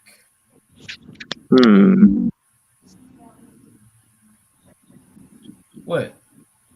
I was saying that's very interesting. Yeah, like To be honest, I wasn't really quite done with the Pony's Package Express because with there's lots more that I need to cover because I did say it was going to be the last one. The last movie that I did, I said I ran out of music. No, that's bullshit. I was just like being lazy. So I'm sorry for all of you again. It's okay. Also, are you able to post the Ben 10 episode after like I post mine? Of course, I'm gonna do it for you tomorrow. Oh, tomorrow. Okay. And wait, what do you mean able? Oh no, because I remember because when Christian posted that mystery character video that you want to it's a good thing that we're going through all of it so we could get new suggestions in. Well, yes, I know that, but geez, but not that freaking fast and stuff. I mean, because he just turned to freaking Quicksilver. That's like he's just so like quick to just get it on with. Even though he did say like he got it all prepared, which is exactly what I did, but Jesus Christ. Like 2 episodes in one day. Like I do that for Hall of the Grace to just get rid of it just like that because of freaking double A and not really understanding why you don't really need to include, like I said, every effing person that walked the earth. It is great that you do honor their work, but Jesus, if I do that, it's kind of like this one guy that I saw. He said like he had like every Sonic character ever, and I said, "Oh, this was interesting." When I was like, "Wait, are you just doing versions and ancestors and stuff? Why?"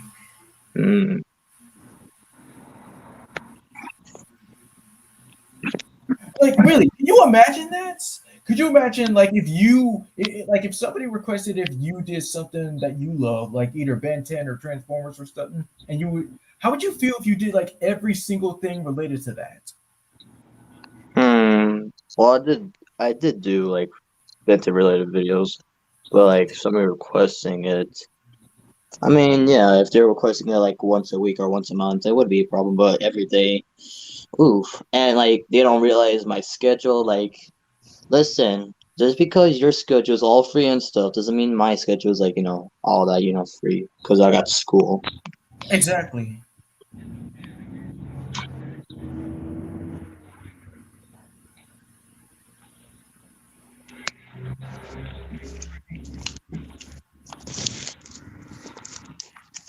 Besides, like once we do get all completed with this where we're stuck at and we get back on track, I do have some surprising ones for you. All right.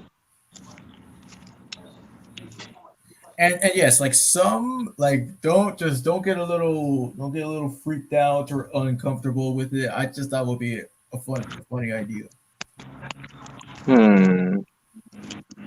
Imagine Juga owning a mantle for Jeffrey though. That would be interesting. Huh. If SML became a show in Adult Swim. You sure? Okay, wait, hold on a second. Yeah, even though No. Family Guy does, yeah, it is on the same level as Family Guy, so I guess that does make sense.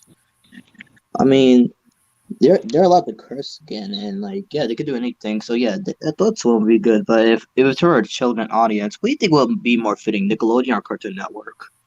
I think I kind of see a little bit of Cartoon Network, especially for stuff like stuff that allows kind of like violence and stuff. I mean, I know with Nickelodeon it had like the Nickelodeon Ninja Turtles and let's see anything they can get away with violence.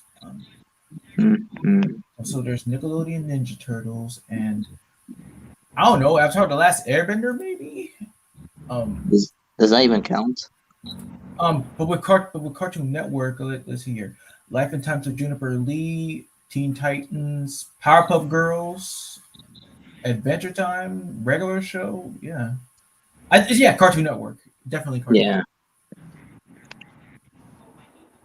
And would they like? Would they actually get like Logan and the crew to like do like the Cartoon Network show or like hire like actual voice actors?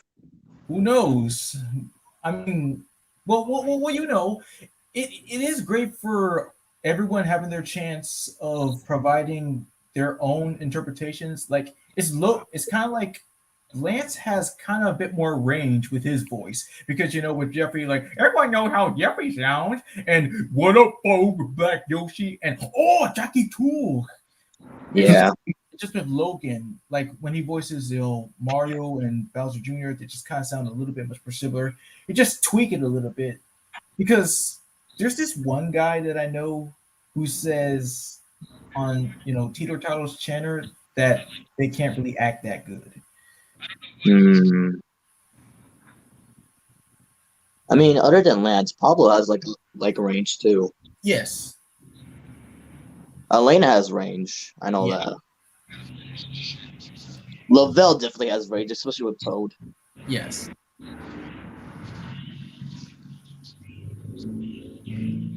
I mean, I don't know. Maybe it could be a little mix. Maybe it could be just like the freaking upcoming Super Mario movie with Chris Pratt, and will Charles Martinet being the only one not to reprise his iconic role.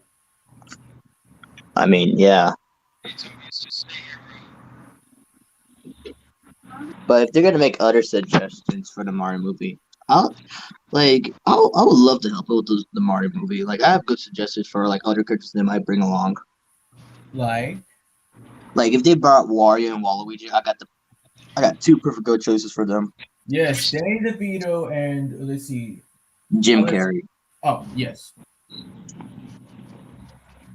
which would be good fits. And let's see here for Rosalina, there's a lot of choices honestly. Oh, I think I know one. Mm-hmm. I mean, that chick who played Eddie's ex love interest in Venom, whatever her name is. Oh wait a minute, I think I know who you're talking about. Yeah, I know. Okay, really her? I mean, like it's mainly because of her role as the Good Witch in Oz the Great and Powerful. All right. But still, like, I'm still laughing at the fact they chose Jack Black for Bowser. Like, that's an interesting choice they chose. You think that's something? What about Seth Green with Donkey Kong? Seth Green? You mean Seth Rogen? Yes, Rogen. But then again, he did play King Kong in the Lego Batman movie. Yeah. I mean, with Seth Rogen, yeah, I totally see him playing Donkey Kong, despite like all the characters he's been playing. I just wonder how that will go because, yeah, it's great for him to have another timeless honor character since he has been the Green Hornet and Pumbaa and let's see. I mean, Bob technically counts because he was the first voice. Wait, I mean, well, Bob, he was the original one. But when Eric Edelstein took over, that's a timeless honor. And shockingly, both actors were not like the only voice. There was another guy that voiced Bob in one video game that was with racing. Racing. Oh yeah, now I remember. It was Dave B. Mitchell. Oh yeah. Hello. Yeah. Hey. So, what were you talking about while I was gone? The Super Mario movie. Oh, okay. I hope you watched the reunions. So, everybody good? Yep. Yeah. Let's do this. Yeah, because once again, just like freaking Looney Tunes back in action, but it's all right. All right. 4 brothers. 4 turtles. 4 brothers. Genetically reborn in the sewers of New York. Named after the great Renaissance masters. And trained as ninjas. They battled many creatures and foes before defeating their arch enemy, the Shredder. But now a greater evil is poised to destroy their very brotherhood. An evil born 3,000 years ago. It was in that time that a warrior king named Yatu led a brotherhood that fought side by side with one purpose: to conquer all the kingdoms of the world. Nothing could stand in their way, as they left a trail of destruction behind them. In his quest, the warrior learned of a constellation known as the Stars of Kikan. Every three every 3,000 years, the stars would align, opening a portal to a world of unknown power. He became immortal, but at a price. His brotherhood was turned to stone, and upon the portal's opening, 13 monsters were released into our world. The Warrior King was left to eternally walk the earth, unable to die or forget his horrible mistake. And the monsters that were unleashed continue to plague mankind to this very day. Monsters, no! We appreciate the generous donation for the continued protection of your village. After all, the jungle be very dangerous place. Mama! Watch where you're going. There is a log in a road, senor. Well, if you're not busy, remove it. Who are you? Show yourself. The ghost of the jungle. He punishes those who prey upon the weak. He's coming. I just remembered. I lit the stove on. My wife hates that. Coward, get back here. You're on your own, Effie! Show yourself. Do you realize who you're dealing with? What is this? What? Ah! I am not afraid of a myth. I am not afraid of a ghost. What are you? Ah! Boys. It's a miracle. The ghost of the jungle. There, that's where I saw him. Thank you. You better get home now. Do you know the ghost? He wasn't always a ghost. Hello? Is anyone here? Hello? It's a long way from the city to just drop in. Leo. You came all the way down here to look for me? Actually, I was already here on business, but then the local legend started sounding familiar, so I started to snoop around. What kind of business? Ancient artifacts, some tycoon with too much time on his hands has his heart set on a collection of 3,000-year-old statues. Well, you always did run with a strange crowd, April. Yeah, well, our strange crowd hasn't been the same without you. Things aren't looking so good back home. How bad could it be? Donnie's probably got everything under control. Sir, did you turn the computer on? Have you plugged it in? Yeah, that would help. No, I'm not playing hard to get. I'm telling you, sir, it's not that kind of phone line. I'm not your enemy. I'm just Donnie, your friendly IT tech support to help you, sir. I'm sorry, ma'am. But Donnie's a genius. Why would he take a job like that? At least he's keeping busy. Well, if he's doing that, who's keeping an eye on Mikey? Mike's got into the entertainment business. Yeah, happy birthday from Calabunga Carl. Whoa, hey, Black Bruce, hey, that's an He's a big hit. All right, let's hear it. What's Raph doing? No one really knows. He just sleeps all day. Well, what's he do all night?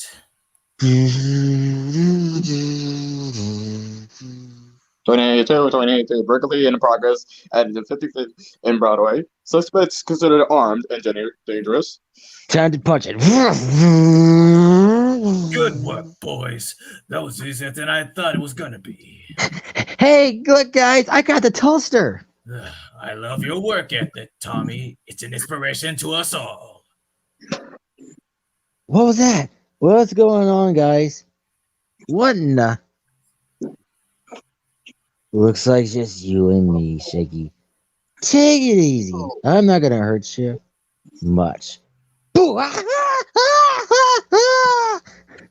I love when they play hard to get. the Night Watcher. He's doing our job for Right. us again. Wait, I thought I was Officer 2. So what took you so long? I was clearing my throat, dude. Oh, He's okay. doing our job for us again. Your training period ended a year ago. Inspector says you don't write anymore. Splinter sent me down here to become a better leader. I can't go back a failure. Besides, these people need me more than my brothers do. If Master Splinter were here, he would ask you, what is your heart telling you? I don't know. Just know something's missing. Your brothers need you, Leo. They're lost without you. Leo! Why skate a high pipe when you can skate a sewer pipe? Sewers up, bro. Cowabunga, dude. Go down. Yeah. Here's Mikey. I'm playing the video game noises in the background. Guys, anyone? Hello? Whatever. This place used to be fun. Oh, wait. Okay, so yeah, it starts off with the homeowners. Okay, and the rocketing interests, and with rocketing interest rates, that's bad news for homeowners. And breaking news, guy. As the real estate market continues its downward spiral, coming up. Oh, wait, I did that wrong. Oh wait, yeah, do over, redo. Okay, and with rocketing interest rates, that's bad news for homeowners. The market continues its downward spiral. All right, now, coming up, okay, the vigilante known as Night Watcher strikes again. Now I can't say for sure, but he was definitely an alien. Ahem. Am I woman? Am I woman too? Yes, you said it. I have to find. I think it's a disgrace taking the law into your own hands like that. Leave it to the police. Up next. I remember how that used to feel, busting up crime syndicates. Sure, they had a bunch of guns, but they weren't like these guns. What do you do to yourself, Mikey? Those glorious days are over. Forget about them. Get on with your life. Concentrate on your work. Yeah, spoken like a true has-been. Well, look who woke up. I suppose you think the Night Watcher is some kind of hero, beating around doing nothing while dirtbags run free. I would love to know what I do that's so great. We're contributing around here. All you do is sleep all day. Yeah, I do nothing. You're right. You got me all figured out. I know that your attitude has been a source of contention to this team. You think fear is the best way to accomplish things, but you're wrong. First of all, this team this team you speak of doesn't exist anymore. And second of all, Raphael, enough. I think I made my point. That doesn't prove anything. Why couldn't you send him away for training? Donatello, this home has become like an empty shell. Each of your brothers have strengths and weaknesses. You must learn to be strong when they are weak. If you don't learn to recognize this, then all hope is lost for our family. Keep it coming. Hey, careful. Those aren't souvenirs. Sorry about that, ma'am. Where are you, Casey? Come on, pick up. Don't do this to me again. Not now. Casey can't come to the phone right now because we're hardly working. Ugh, this better be good. Casey, I am staying on the dock with a priceless statue and no delivery truck. So my question is, where are you? Hey, bro. Hey, babe. I'm so sorry. I set the alarm clock, but it's broken. I forgot he broke the clock purposely. It's bad enough that you're out every night playing vigilante, but we've got a deadline to meet. I'm sorry. Oh, wait, babe. Real quick. You left a message saying you found Leo. I mean, is he there with you? No, I found him. He's not coming back. But didn't you tell him that how weird things have gotten with the turtles? Look, Casey, we're going to lose the biggest client we have if you don't get down here. All right, I'm on my way. Tell me paid by the pound here. Is this place a museum or what? Yeah. There we go. You never heard of Winter's Core? That's what I'm telling you. They're into everything: real estate, technology, pharmaceuticals. What the frick? Pharmaceuticals, hair gel. I'll wear hair gel. Really? A caveman type, all natural. Just make sure you don't touch anything in here. Hey, I was born careful. Whoop! I hope that wasn't expensive. Please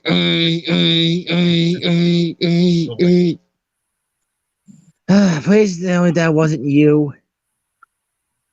Mr. Winters.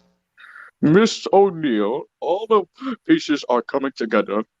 Oh, my. This is my associate, Casey. Nice to meet you, Kenny. Boyfriend, it's Casey. So you were successful. Yes, the fourth general, I want to ask you before I go, if I could take one last look. I believe it's the one they call General Aquila. It's actually Aguila, but that was a good try. These statues may appear to be only stone, but they're like family to me. I didn't choose them. Friends you could choose, but you never choose your family. Okay, then. What? Oh, sorry. Okay, then. Take care, Mr. Winters. If you've come to kill me, could you make it fast? I've got a shareholders meeting at 10. I'll rather miss it. If we had come to hurt you, you'd be hurting already. The Foot Clan and I have to come to hear your offer. Well, it appears that today is my lucky day. I must warn you, we do not come cheap. Does it look like money is of any concern to me? Only time is the essence, my dear. That's good. Hang on a second. Okay. Since you are rich and powerful, what is it could possibly have to offer you? I need you to be my eyes and ears. I have some friends coming to town that I'd like to roll out the red carpet for. Greet them warmly and bring them to me. And how will we know these friends? Don't worry, they're impossible to miss. And you keep them up. Got that? And don't let me catch you calling the cops. What? No, not again. Didn't I take care of you last week? Hey, oh no. Come on, now wait. I am very disappointed in you, Knucklehead. Guess night school's in session. Hope not disturbing class. Hey, Night Watcher. Need any teaching assistance? Oh no, Casey. I got this one covered, pal. Thanks, but no thanks. You think you own these rooftops? I happen to think you could use my help, and I could use a sidekick. You may have everyone else fooled, but you haven't fooled me, Raph. Yeah, well, guess what, pal? Now you... Hey, wait a minute. How'd you know it was me? Wasn't that hard, man. You know, you look like a big metal turtle. Is that obvious, huh? I should have stayed in law school. Ain't that cute? He's trying to get away. Well, it looks like I got a sidekick. Yeah, right. You're the sidekick. What is this? Performance art? I don't get it. What was I supposed to do? Sit around, wait for Leo to come back and save the day? I mean, we haven't heard one word from him since Splinter sent him away on his little vacation. You think these low-lives take vacations at the first sign of pressure? No. The criminal element of the city may be guilty of all things, but being quitters ain't one of them. You know, I don't even care about Leo anymore. Hope he never comes back. Come on. Aren't you being a little hard on the guy? I don't know. It's possible. I guess I could live anywhere other than the city. I could go to, but I could never leave this place. I can't even sleep without a second of the subway rumbling over my head. I guess it comes from growing up with a house full of brothers. I'm not trying to tell you what to do. I'm just saying that if it was my brother, I'd find a way to work it out. But that's just me. I got my own issues, you know. Like back at home with April, there's this whole thing about settling down that makes me miss the old times. I don't know if I can be the grown up she needs me to be. Good talk, Raph. All right, my brothers. All right, dear sister, the stars of what you said? Kick on. Okay. Kick on again. All ye generals, wake from your stone slumber. Also, it's a line. Yeah, a line. All right. Okay, yeah. Enter. Kneel, my son. I returned from my training, master. I was so caught up in my own world, I forgot about everyone else. I'm sorry I failed. On the contrary, my son, now you are much stronger. Your strength is needed here now. You owe me no apology. But perhaps you should talk to Raphael. Your absence has been particularly difficult for him, though he never admitted. I'm certain things will be back to normal in no time, master. Good, because until you can't act as one, you are forbidden to fight. Yes, sensei. I've missed you, Leonardo. I missed you too, father. Raphael, your brother is home. Hey. Hey, welcome home. Yeah, thanks. Well, Donatello, hey, Leo back. Better go say hello before he leaves again. What? Leo! Hey! Huh? Leo? Is that really you? Yeah. Am I, like, dreaming? Aren't I? No, Mikey, you're not dreaming. Oh, good. I have nightmares about birthday parties. Okay, Leo, I'll bite. What are we doing up here? I told Splinter I'd get this team in shape again. Hey, you've been training since you left. My video games scores have, like, doubled. Right. And while you've been playing games, little brother, this Night Watcher character is coming to the neighborhood like some kind of vigilante showboat, but his days are done. Hey, you went AWOL, Leo, and the Night Watcher was the only guy to pick up the slack. Crime never took a break. You did. I've heard his bike turns into a plane or, like, a jetpack. Hey, Don, you're so smart. Why don't we have jetpacks?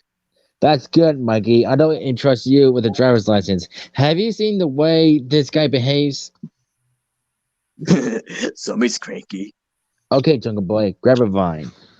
Rap, wait! Splinter told us not to fight!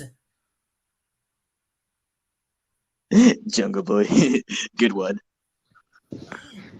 All right, but remember, we're only up here for training.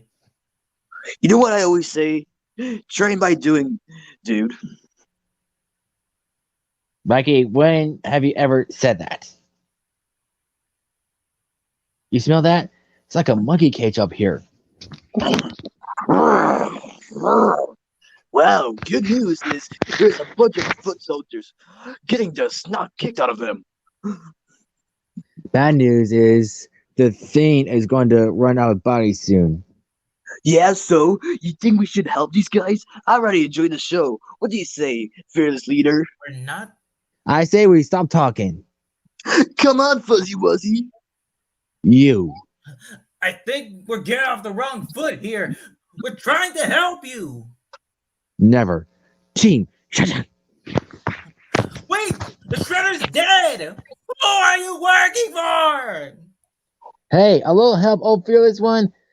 That was too easy. Like I said, too easy. Bad dog. Look at me. Found the elevator. Oh, my shoulder. My spleen. This place needs a skylight. This is why we need jetpacks. Okay, any more bright ideas? How about this? Yeah, Well, you this scream. is okay. Huh? Yeah, you scream as Mikey because you jump into Donnie's arms.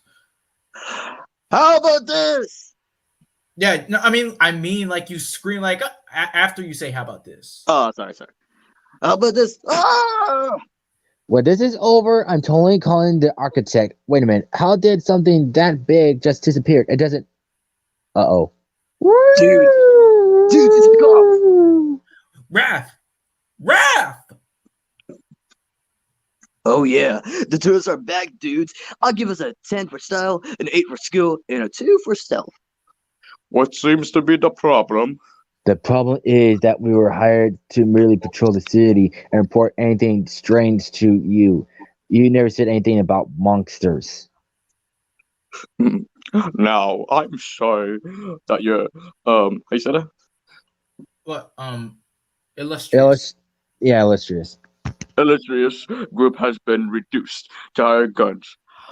But I believe we made a deal, Cry, and I expect you to honor it. You do understand honor, don't you? So, do we have fair? My. And what is your name? Were there any problems, General? None, my lord. Then show these fools how a true warrior acts. Keep them on schedule and completing their task. We do not need any help. Nonetheless, Cry, I trust my family more than I trust you. You may be the eyes and ears, but they are the muscle. They will help you gather the remaining 12 of these abominations. So we can finally see our birthrights fulfilled. It's going to be quite a party. Dudes, did anybody get the license plate of that thing that hit us last night? My head. Okay, that was just weird. I mean, first the foot, then the hideous monster. Yeah, it looked like your mom, dude. Yeah, that would make her your mom, doofus. Yeah, whatever. Keep laughing. Last night was an embarrassment. I'll tell you what's embarrassing. You can't follow a single order.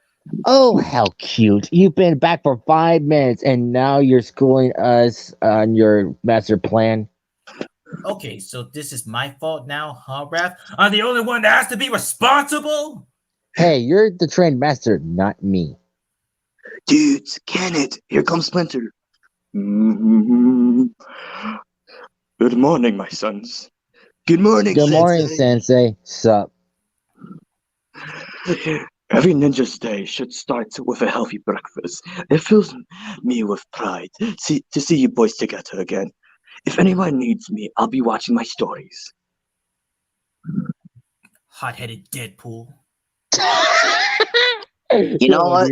I'll give you that.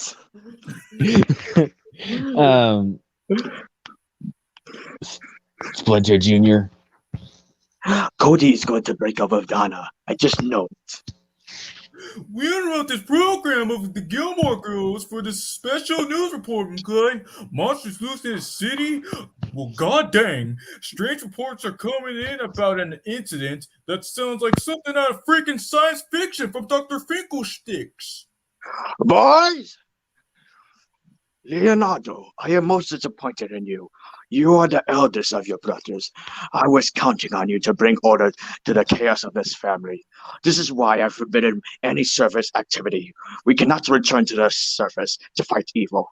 If we continue to fight each other. But Master Splinter, how can I be expected to do so when... There are no excuses when you are the leader, my student. We have to go out and find who's responsible for this. There ain't no other solution. Save the brute vigilante junk for that night watchman. Night Watcher. Whatever. I'm going out. When does it say that there are holes in the floors? As if something or someone had just blasted straight down through them, leaving authorities scratching their freaking heads about what the world has come to. Well, at least some people care about justice these days. Hey, Casey. Ralph? Meet me on the roof, okay? What is it? The roof. You know what the roof is, don't you? Pushy sidekick. Also, the news you just read from the TV, did you know that was Billy West? I did, yeah. I just figured that out like yesterday. I actually didn't. Yeah. Yeah, not to mention that I could have played him as a Billy West character, but we got this image in an or it could be some other guy. I mean, like, yeah, it doesn't need to be like the same guy. I guess. I guess. And this in front of a camera. Can I do amateur? Casey, come look at this. Be safe. What's this all about, Raph? We got bigger things to worry about than criminals. Like what? Whoa! Come on. I think we lost it. It's gotta be around here somewhere. I don't think so. What's going on, Raph? Did I mention we ran into a monster last night? No, you kind of failed to tell me about that one, buddy. You do know I only have a wooden bat, don't you? The foot? I thought they were history. And now we got walking statues. You got a plan for those? Yeah, hey, those are first for me too. And who knows, these guys might be friendly. Friendly. Wait a second. Those statues look. Witnesses! Watch out! I don't feel so good. That can't be good. That's just rude. Hey, wait up! Also, he's supposed to cough because he threw a smoke bomb. All right. Well, yeah, I was getting a little hectic about the work and stuff. So, okay, do over. That can't be good. Well, that's just rude. Hey, wait up, Rav. What? You never heard of smoke pellets? Warn me next time. I got allergies. Come on, that's the second mass this week. They'll never find us in here. Stay with me now. We'll be out of here soon. And I thought Girl Scouts were pushy. Some people just can't take a hint. This is the police. You are on the roof. Put your hands in behind. What is that? Tommy, you see this? Yeah, you better run. I gotta hand it to you, Raph. You sure know how to show a lady a good time. Raph? Oh no. I gotta get you someplace safe, pal. My compliments to the ship. Anyone for dessert? No. No. Yes. Kawabunga Curl, party services, Kawabunga, dude. Raph's hurt. You need to get over here. Slow down, April. What happened to Raph? I don't know. He's unconscious. We'll be right there. Leo, you came back. Leo! Sorry the reunion isn't under better circumstances. Whoa! Nice bat, kids. Oh, hey, Raph. Well, his vital signs seem to be okay. People dilation is normal. Whoa. Whoa. Whoa.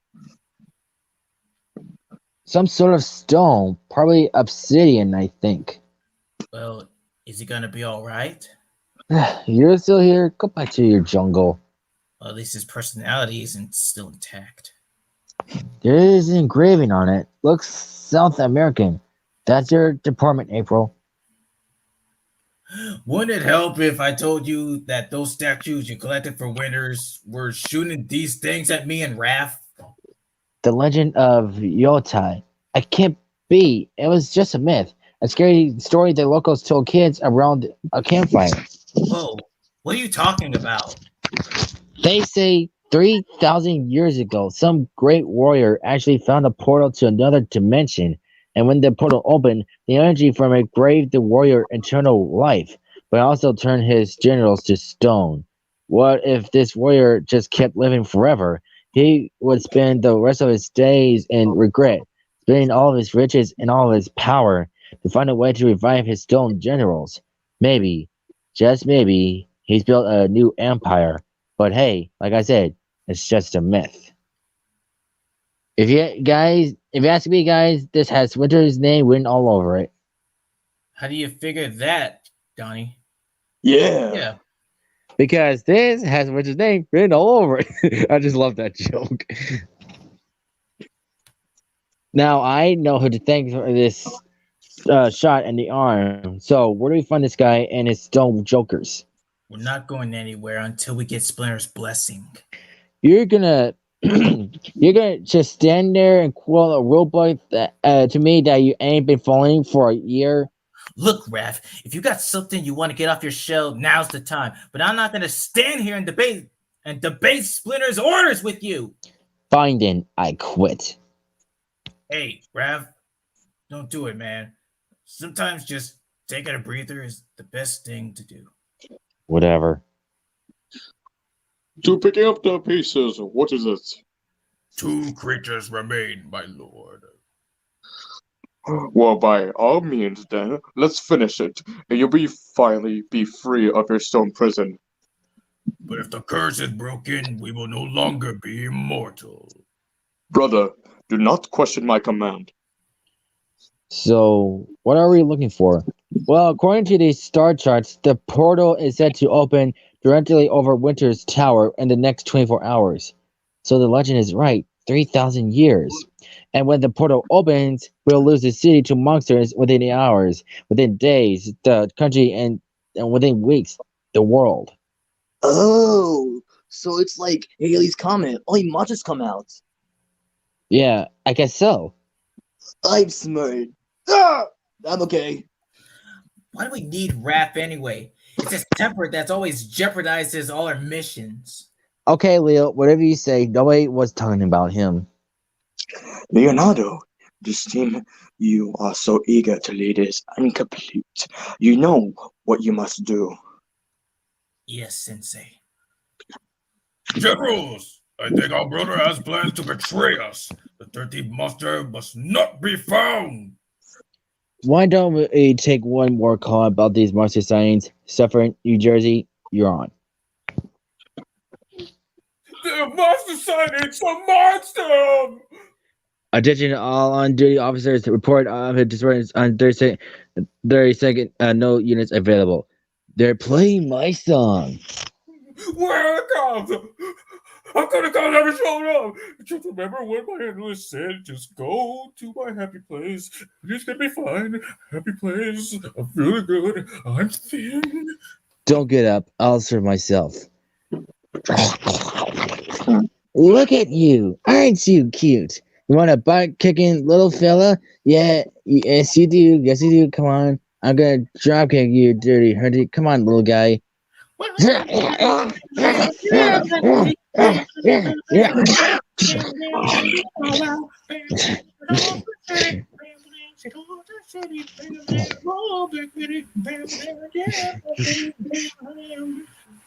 drop me. Yeah, come on, you. How about a snack, little fella? Catch. Keep on running, you filthy little hermit crab. That's Bubby Bibbles on the house. Big guy, please don't hurt me. But I'm not robbing you. I'm helping you. Okay, whatever you say, sir. Please, I got kids in college, in community college. Here you go, pal. Make this as safe. Take everything. I'm not even looking. Go. Why is it everyone got such a hard time believing I'm a good guy? I just saved your life. Huh? This night just keep getting better and better. I want you to know that I appreciate your intentions, but you can't change the world like this. The road you're on is a dead end. Believe me, I tried it.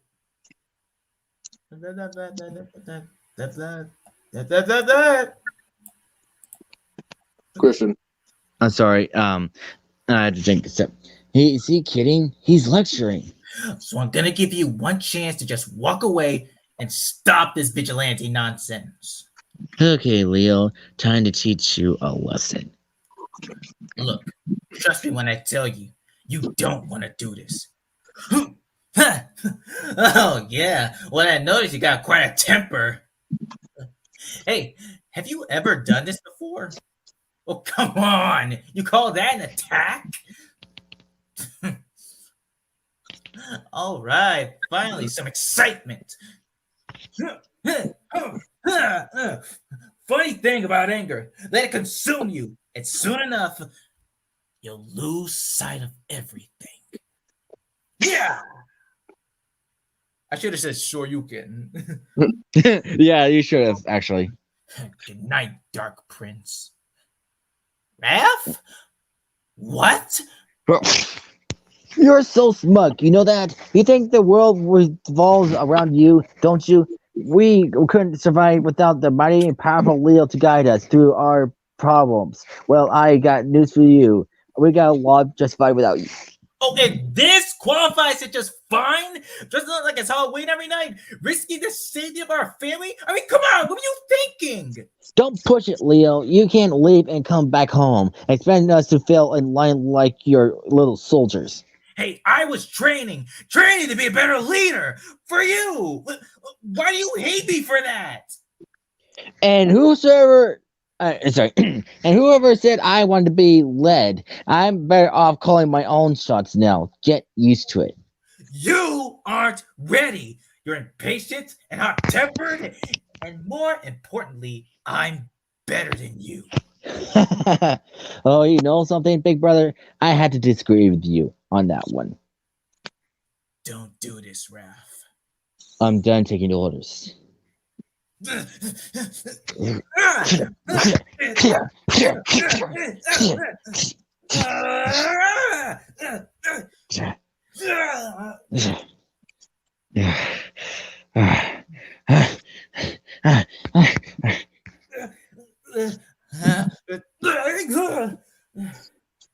Not human, but clearly not the final monster. Yato won't know the difference. By the time our brother discovers this turtle is not the 13th monster, it will already be too late. Leo, hang on. Leo. Oh, no!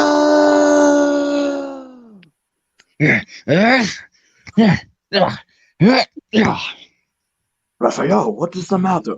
I was out and I was out and I did something I happened and I Raphael, Neo. I did something really stupid, Master Splinter. Go on. I know why you chose him now. I know that there's a reason why he's a better son and I'm not. In this part, this is where Greg Bowen takes over. Really? Yeah. Oh. Huh. I did not know that. Because I did tell you this, like, although Mako, like, made all his lines, some of them, like, got scrambled with or, like, didn't finish, so, like, Greg took over.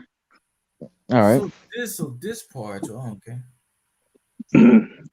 Raphael, you always bear the world's problems on your shoulders. It is an admirable quality when you are the protector of others. But you must realize that while at times you may not be my favorite student, it does not mean that you are my least favorite son. You are strong, passionate, and loyal to a fault. These are the merits of a great leader as well, but only when tempered with compassion and humility. But Master Splinter, I messed up big tonight. I mean, big. They took him. Leonardo. Yeah. Then the time for hiding is over. We must return to the service to take back what is ours. By your wish, Father. Long have we been in hiding, perhaps too long. Well, what do we do now? I'll tell you what we're going to do. We're going to rescue our brother, and then we're going to save New York City. Oh. I got my last trip to Japan. You like it? No way. You can't go trick-or-treating without your mask. Oh, babe. Thanks. As ordered, no one gets into the tower. No one interferes. No one bears witness. You've got to be freaking kidding me. Cowabunga, dude. I'm here for little Mexi's 13th birthday party. Leave now. Oh, but you don't understand, lady. I got At last, after 3,000 years, the time is finally at hand. What, what have you done? Your time for giving orders is over. You don't understand. I want to send these creatures back to undo the damage that was done so many years ago. Time has done nothing but made you weak. We have our own plan. Immortality is a curse, brother. Trust me, I've lived long enough to know we have to find that dirty monster. It's time to end it. No, our time is just beginning. It's glitching a little bit. Okay, let's see. Little help, Don? I'm on it. It's up, dudes. Go. Guys, front door's open now. Too much for high sticking, dudes. That rocked. Let's go again. Dudes, what do we do? I'm working on it. You break it, you buy it. Yeah, all right. All right, nice. Nice work, Jones. I have my moments. Whoa, check it out. That would be the swirling vortex to another world, I assume. Cool, I want one. Leo, is that you? Sorry, wrong page. Leo, I got him. Out of the way, please. Hey, buddy, come on, man. Get up and go. There you go. You're gonna need these. You're gonna lead us out of here. I'm gonna need you too. Winters. Oh! Looks more like fall. Get it? Oh, come on, Mikey. That was terrible. No, that was a good one. That was a good one. Actually. I kind of liked it too. That was clever what he did. Mikey, remember on Chalk? It's like someone got them before us. Is he dead? Not so immortal, huh, dudes? Your time's run out, Winters. Mr. O'Neill, I must have hit my head pretty hard. I'm seeing giant turtles.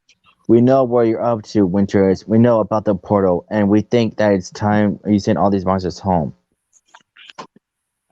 I couldn't agree with you more. It is time to put an end to this curse that I brought upon myself and this world. That's what this is all about, Miss O'Neill. Was it? Yeah, it's penance. Penance. I must return all 13 pieces, or our curse will continue.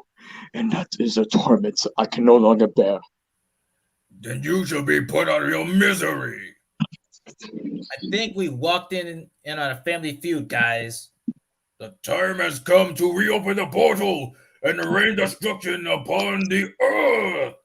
Nothing will stand in our way when we have an army at our command. My brothers, We are no brothers to you. With one monster still free, the curse will never be broken. We shall finish what we began all those years ago, and we will finally have our victory. Join us, Foot Clan.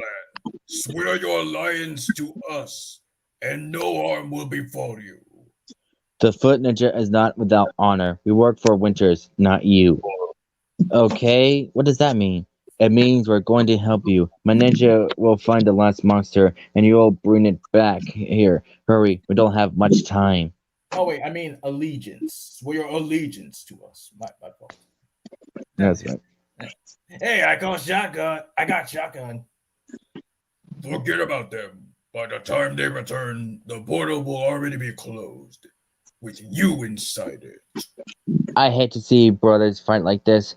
Unless it's together, hate to rain on your parade, pal, but we thought we even the odds. We're going to enjoy this. If you please, they can defeat them. They are a team. Let's hope so, because it's not. Glitter will use the portal to draw forth an army of evil, and the world will be lost. More beasts. Let's send them back where they belong. Temper! Come to daddy. I thought that was cool when he put all those weapons on him. Mm-hmm. Thing about you, Immortal Stone guys, is you're immortal and made of stone. I sound like Mikey. You fight well. You should join us. No thanks. I'm good. These guys really don't die. Sensei, are you alright?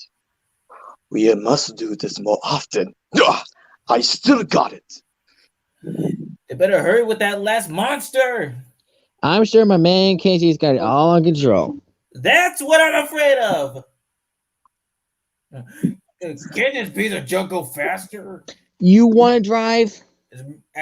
I would, as a matter of fact. You would think they would be more concerned about the 13th monster. Boys, we must finish this now. So, did we win?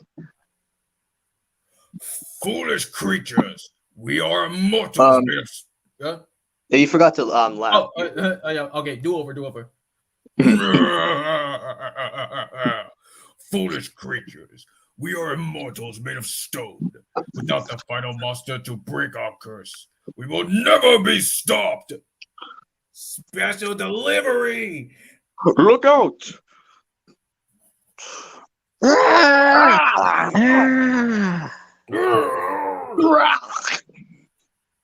So, did we win now?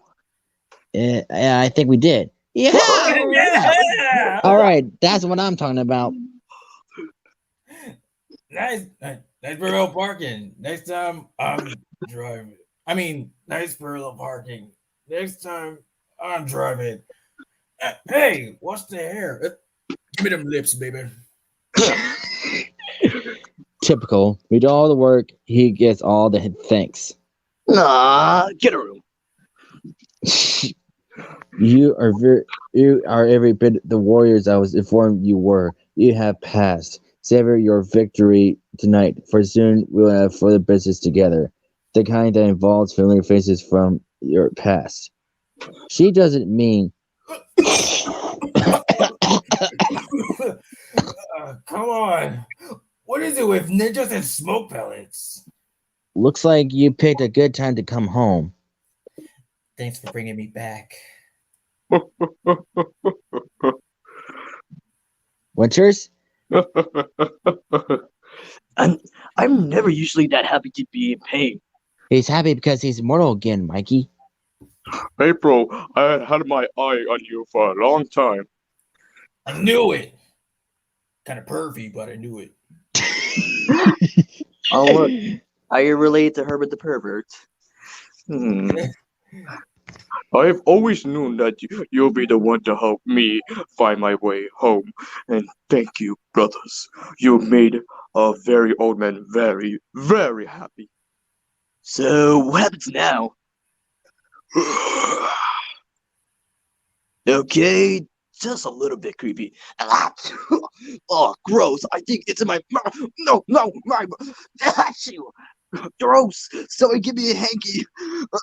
Now it's in my mouth. Tastes awful. You got room for one more? Hold on. Okay. Hey, can I get rid of this too? We live together. We train together. We fight together. We stand for good.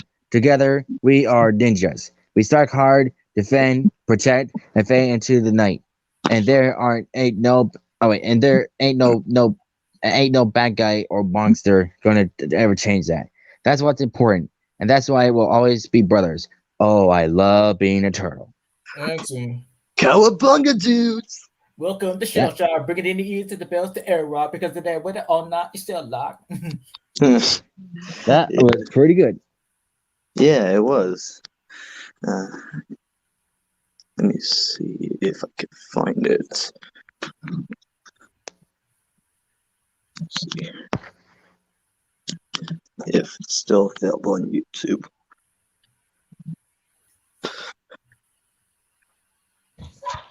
All right, now I found it. All right, and here you go.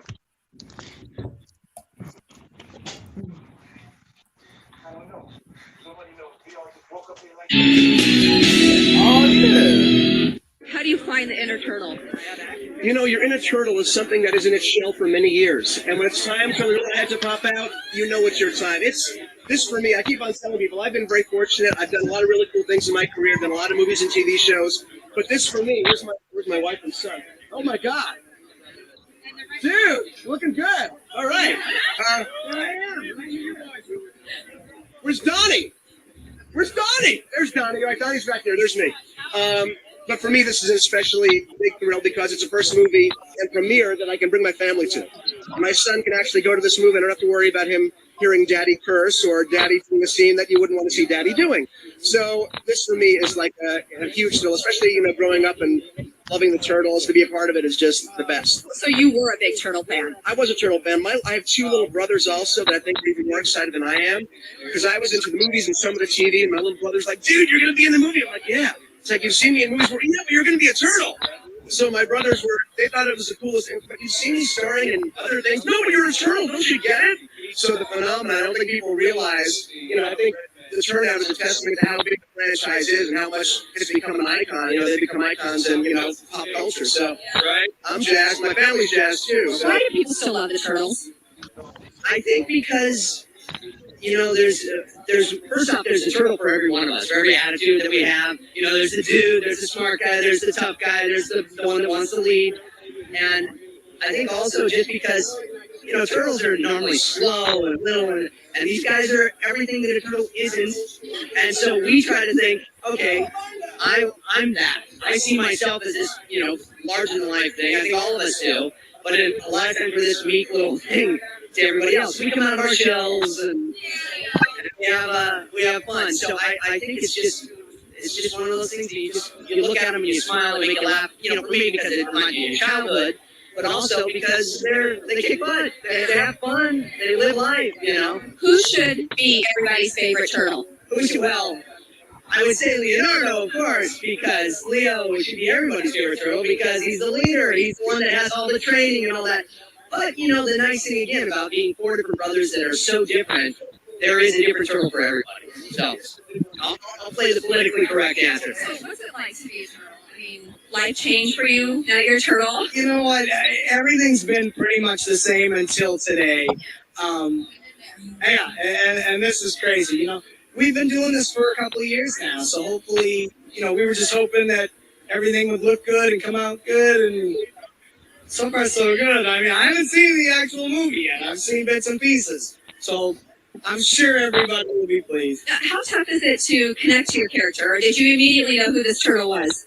Right away, they said, you're going to, we want you to try out for Michelangelo. I'm like, game on, let's do this. And it's really, really funny, and you probably heard from the other guys, we are so much like our characters. It's crazy. I mean, I'm the goofball, and Nolan's the no-nonsense guy, Raphael, and Leo, our leader, is James, and Mitchell is our little gadget nerd, and shouldn't say nerd, but he's Donatello, so it was very easy. Did you guys work together, or were you all separate? The first 2 days we worked together in the booth, and we really, which was great. I had known these guys. I hadn't known Mitchell, I had known Nolan, and I had known James. But we worked the first 2 days together, ran down the whole script, and then came back and did some changes separately. So. Why do you think audiences still really love turtles? What is it about these guys that appeals to everybody? You know what? There's always kids, and the kids are always going to come out. And the funny thing is I think that the kids' parents now are excited because it hasn't been a movie in a while. Who should be everybody's favorite? Oh, come on. Michelangelo. He's the best. He's the funniest. Seriously, it's an honor. I mean, we were just saying before that, this is a franchise that's been around for, I'm not even sure how long, I'm embarrassed to say. But, I mean, since I was a kid. And I remember when the first movies came out with the live action rubber suits, I was just a little too old to get involved with it. But I have people coming up to me who are a few years younger than me, than in their 20s, their teens, up to my kids. I have my children here today that are absolutely flipping their lids to see this movie and the anticipation of this movie. And the CGI animation is where a lot of the credit should go to like the writers like Kevin Monroe and Amaji Studios. Visually, this is amazing. We know who you play, but who should be everybody's favorite? Come on. Who doesn't love Raphael? Nice. Magic in every step of the way. Yep. Yeah, I can't wait to do Good Burger next week. Yep. And tomorrow we'll talk about the best and worst moments in Phineas and Ferb. I thought you said you wanted to do movies. No. I said in future Sundays I want to do best and worst movies and facts about movies and TV shows. Alrighty then. All right, fair enough. I mean, like, besides, like, Phineas and Ferb is much more like energetic to talk about, anyways. Of Yeah, course. like it's one of the best Disney shows ever. Don't give it all away. Don't give it all away yet. I mean, yeah, I know I'm not gonna give it away, but still, like, if you had to rank Phineas and Ferb like to your favorites, what would you rank it to? 11 out of. Like on your list, like of like your favorite Disney shows. Oh, well, yeah. Yes, it's the top one. Like, it's both top one and it's 11 out of 10. That's how good it is. Then again, you said something about Gravity Falls being top one, I think. Oh, okay. Well, I changed my mind. Okay, so, well, Gravity Falls takes second place. All right, how about that? All right, fair enough. And what about you, Christian? What is in your list? I want to say Phineas and Ferb is my top one, but I think Amphibia would be top one for me because it's like a great show, a great storyline, great voice cast and stuff, and it's just awesome. All right. For me, top one, gosh, because I watch the sitcoms at Disney and like animation. A classic would be Jessie because I used to watch that like a lot as a kid. It was very memorable. Yeah, But- and rest in peace to Karen Boy. Yes. But if I had to rank things for my list, it had to be number 5. For me, it would be 8. All right. Then. Everybody said me. Well, see you guys tomorrow. All right, see you, boys. Bye, everybody.